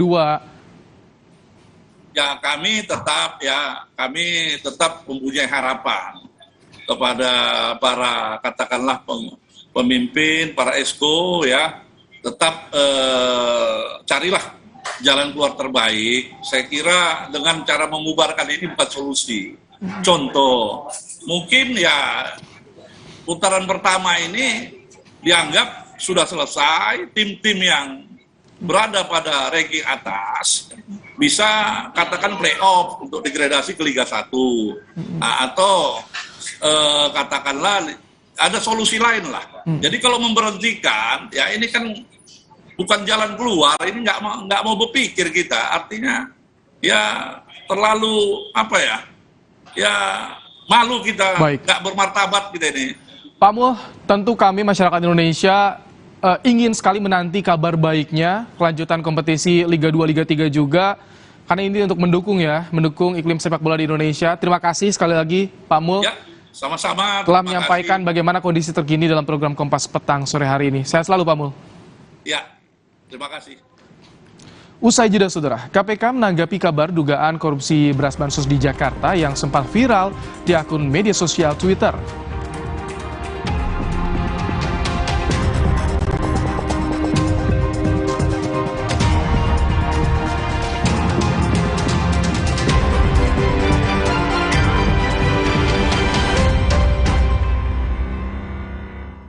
Kasus investasi bodong Doni Salmanan kembali menjadi sorotan. Adu banding korban dan sang afiliator terjadi setelah hakim hanya memvonis 4 tahun penjara dan mengembalikan seluruh aset Doni Salmanan.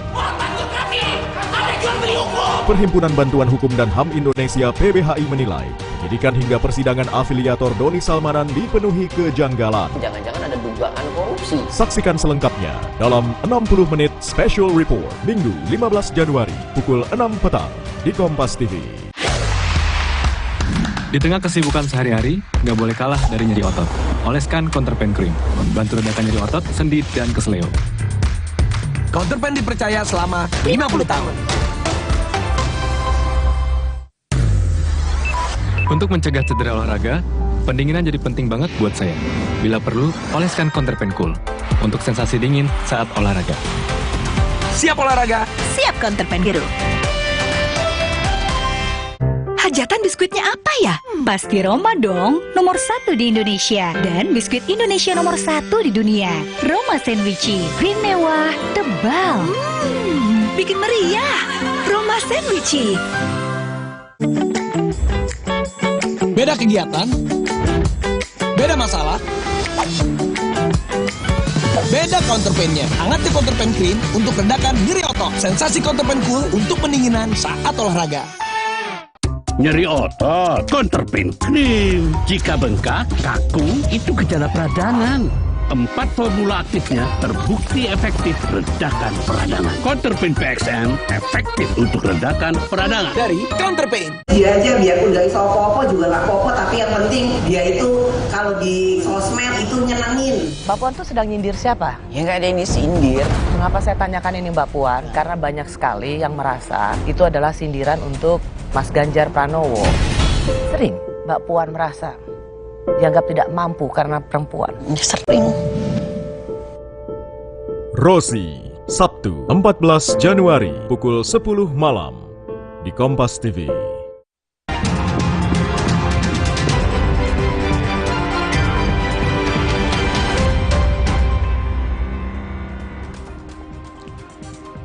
Saudara, pejabat Gubernur DKI Jakarta Heru Budi Hartono menanggapi isu bermasalahnya program bantuan sosial Pemprov DKI Jakarta tahun 2020 senilai 2,85 triliun rupiah. Heru sebut itu program lama dan Pemprov DKI telah bahas pencocokan data bansos. Dugaan ini saudara diungkap oleh akun Twitter @kurawa pada 9 Januari lalu. Heru menyebut telah 3 hingga 4 kali membahas soal rekonsiliasi data penerima bansos di ibu kota.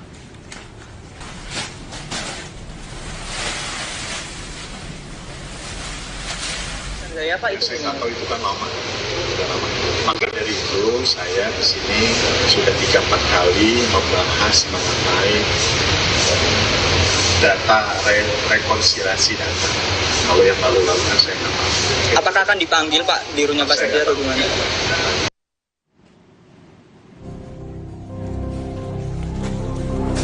Di media sosial ramai perbincangan dugaan korupsi bansos di Jakarta. Pemilik akun Twitter @kurawa mengaku mendatangi gudang penyimpanan beras di kawasan Pulau Gadung milik Perumda Pasar Jaya dan menunjukkan beras bansos berwarna kuning membusuk. KPK pun menanggapi kabar ini. KPK mengaku baru mengetahui adanya dugaan korupsi bansos bantuan COVID-19 Pemprov DKI Jakarta dan hingga saat ini belum ada laporan masuk ke KPK. Jika menemukan dugaan korupsi, KPK mempersilahkan masyarakat untuk melapor. Masyarakat ada yang tahu terkait dengan dugaan korupsi, sebaiknya melapor kepada KPK. Ya. Silakan melapor sehingga kemudian nanti bisa ada komunikasi lebih lanjut antara KPK dengan pelapornya. Yang pelapor itu dilindungi undang-undang, gitu ya. Pengayaan informasinya bisa dilakukan, ya. Kemudian verifikasi telahan untuk memperoleh datanya bisa dilakukan, gitu. Jadi tidak kemudian disampaikan pada ruang-ruang publik ataupun di media sosial, kan begitu ya, yang kemudian justru kontraproduktif dengan upaya-upaya kalau memang benar ada dugaan korupsi itu terjadi, begitu ya. Koordinasi telah dilakukan oleh Pemprov DKI Jakarta menindaklanjuti temuan warga soal dugaan korupsi bantuan sosial. Pencocokan data bantuan sosial juga telah dilakukan. Tim Liputan, Kompas TV. Masih soal kasus korupsi, Saudara, KPK memastikan segera menelusuri dugaan aliran dana Gubernur Nonaktif Papua Lukas NMB ke Organisasi Papua Merdeka atau OPM. Bahkan KPK tengah mengkaji pasal lain selain suap dan gratifikasi terhadap Lukas NMB. Saat ini KPK terus mengumpulkan alat bukti apakah NMB terjerat pasal lain termasuk dugaan aliran dana ke OPM.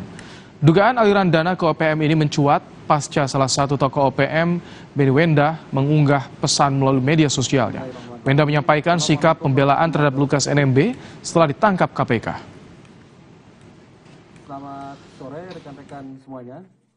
Terkait dengan aliran uang, jadi kami dalam mengumpulkan dalam mengambil alat bukti pasti dilakukan follow the money-nya. Gitu. Jadi uang itu alirannya pasti kemudian kami telusuri, begitu ya. Kami kaji dari sisi apakah bisa diterapkan pasal-pasal lain selain pasal suap dan gratifikasi, gitu ya. Dari pasal 12 huruf A kecil maupun 12B besar, tetapi kami juga kaji kemungkinan diterapkannya pasal-pasal lain selain pasal suap. Satu. Kedua, kami pastikan KPK juga terus telusuri uangnya tadi itu, aliran uangnya dalam bentuk perubahan aset-aset ataupun kemana aliran uang itu diberikan.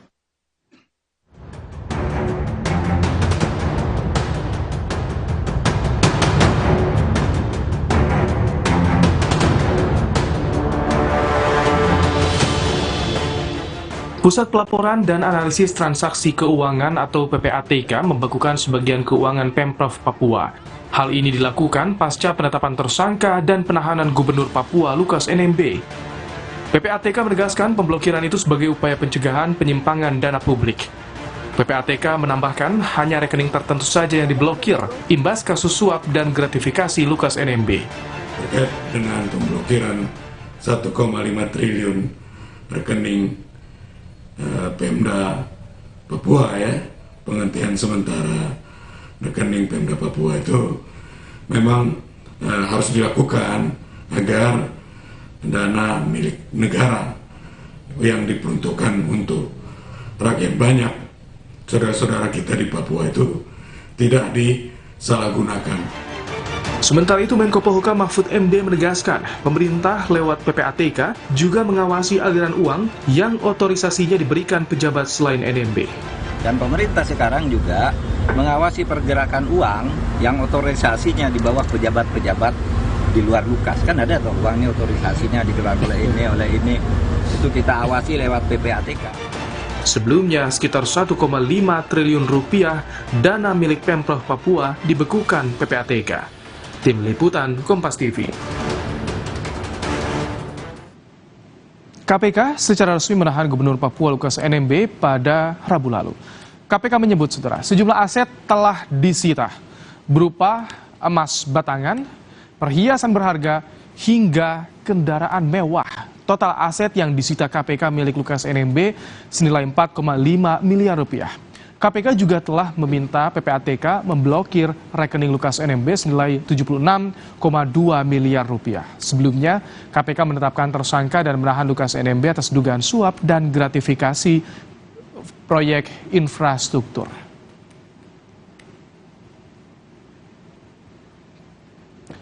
Kompas Petang kembali, saudara, dengan informasi setelah ditetapkan sebagai tersangka kasus kekerasan dalam rumah tangga, suami Vena Melinda, Ferry Irawan, akan diperiksa Senin pekan depan.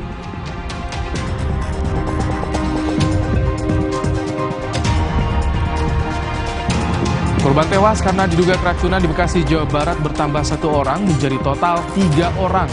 Polisi masih mencari suami korban yang tak ada di rumah setelah kejadian.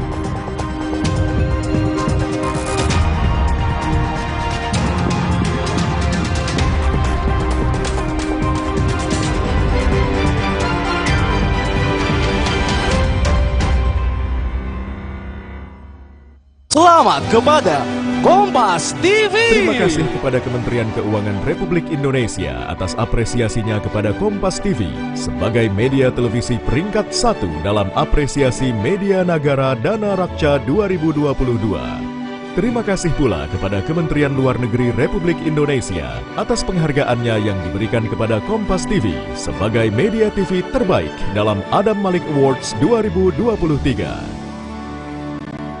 Hangat Counterpan Clean untuk redakan diri otot. Sensasi Counterpan Cool untuk pendinginan saat olahraga. Hangat Counterpan Clean untuk redakan diri otot. Sensasi Counterpan Cool untuk pendinginan saat olahraga.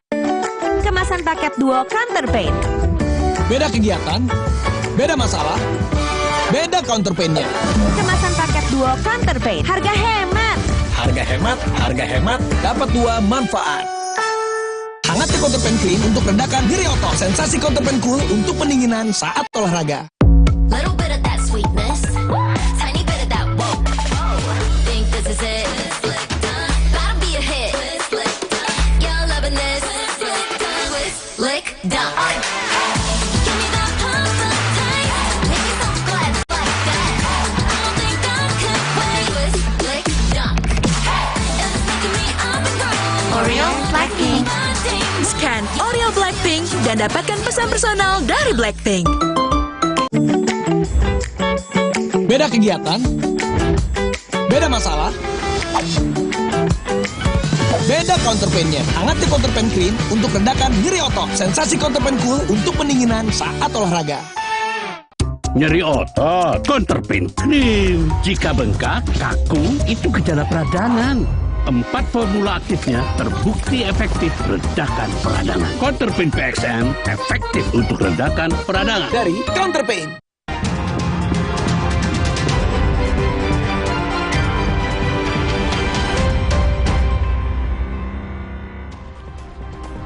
Saudara, setelah ditetapkan sebagai tersangka kasus kekerasan dalam rumah tangga, suami Vena Melinda, Ferry Irawan, akan diperiksa Senin pekan depan. Polda Jawa Timur sudah melayangkan surat panggilan kepada Ferry Irawan untuk pemeriksaan pertama sebagai tersangka. Ferry Irawan kini terancam hukuman 5 tahun penjara atas kekerasan rumah tangga dengan kekerasan fisik dan psikis terhadap istrinya Vena Melinda.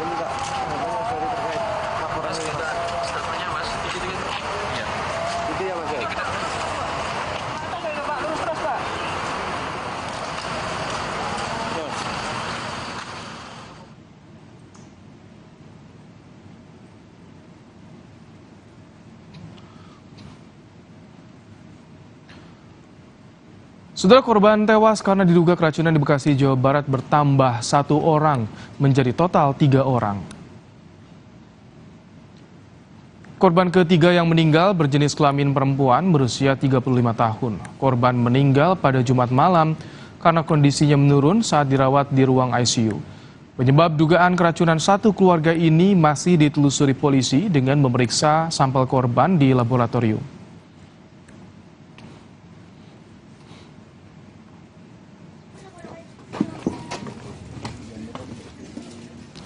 Untuk menguak penyebab kematian satu keluarga diduga keracunan, polisi sudah memeriksa 7 saksi dan barang bukti sampel sisa makanan dan minuman ke laboratorium forensik Mabes Polri. Polisi juga akan meminta keterangan suami korban.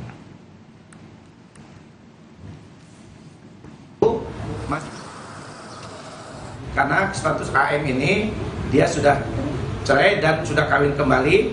Nah, kejadian ini suami dari AM, suami sambungnya tidak ada waktu saat kejadian, tidak ada di tempat berdasarkan keterangan saksi. Jadi kita dalami lagi. Ada kecurigaan ke pihak suami nggak ada? Saya tidak bisa berspekulasi apa yang rekan-rekan tanya. Masih didalami, bahkan penyebab kematian 3 orang yang lain ini yang sudah diserahkan kepada keluarga masih menunggu hasil pemeriksaan laboratorium. Sementara 2 korban lainnya masih dirawat di RSUD Bantar Gebang. Kondisi keduanya membaik. Korban laki-laki dewasa sudah sadar, sementara korban anak berusia 5 tahun sudah bisa beraktivitas.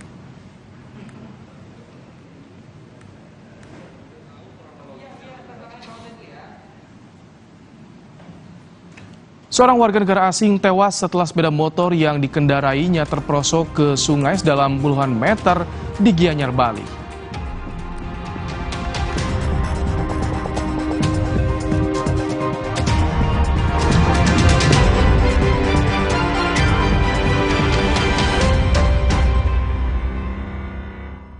Selamat kepada Kompas TV. Terima kasih kepada Kementerian Keuangan Republik Indonesia atas apresiasinya kepada Kompas TV sebagai media televisi peringkat 1 dalam apresiasi Media Nagara Dana Rakca 2022. Terima kasih pula kepada Kementerian Luar Negeri Republik Indonesia atas penghargaannya yang diberikan kepada Kompas TV sebagai media TV terbaik dalam Adam Malik Awards 2023.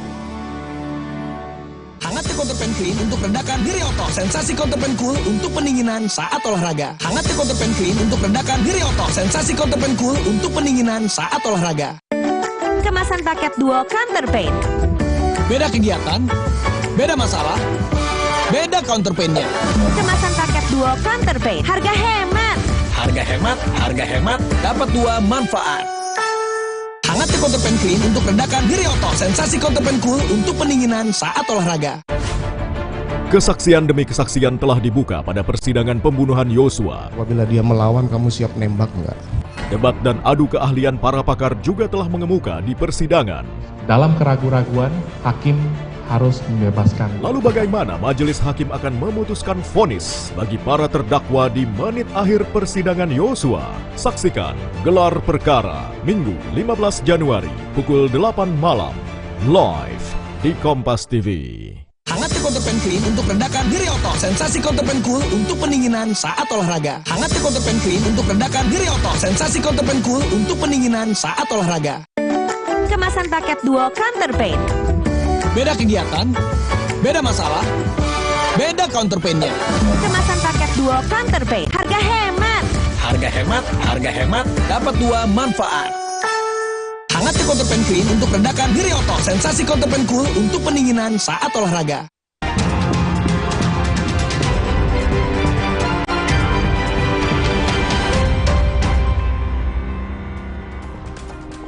Seorang warga negara asing tewas setelah sepeda motor yang dikendarainya terperosok ke sungai sedalam puluhan meter di Gianyar, Bali. Seorang perempuan warga negara Rusia ditemukan meninggal dunia di dasar sungai Bentuyung, Ubud, Gianyar pada Sabtu siang. Saat kejadian, korban tengah belajar mengendarai sepeda motor bersama temannya. Diduga korban terjatuh saat melintas di jalur sempit di samping sungai. Kasus ini masih dalam penyelidikan Polsek Ubud.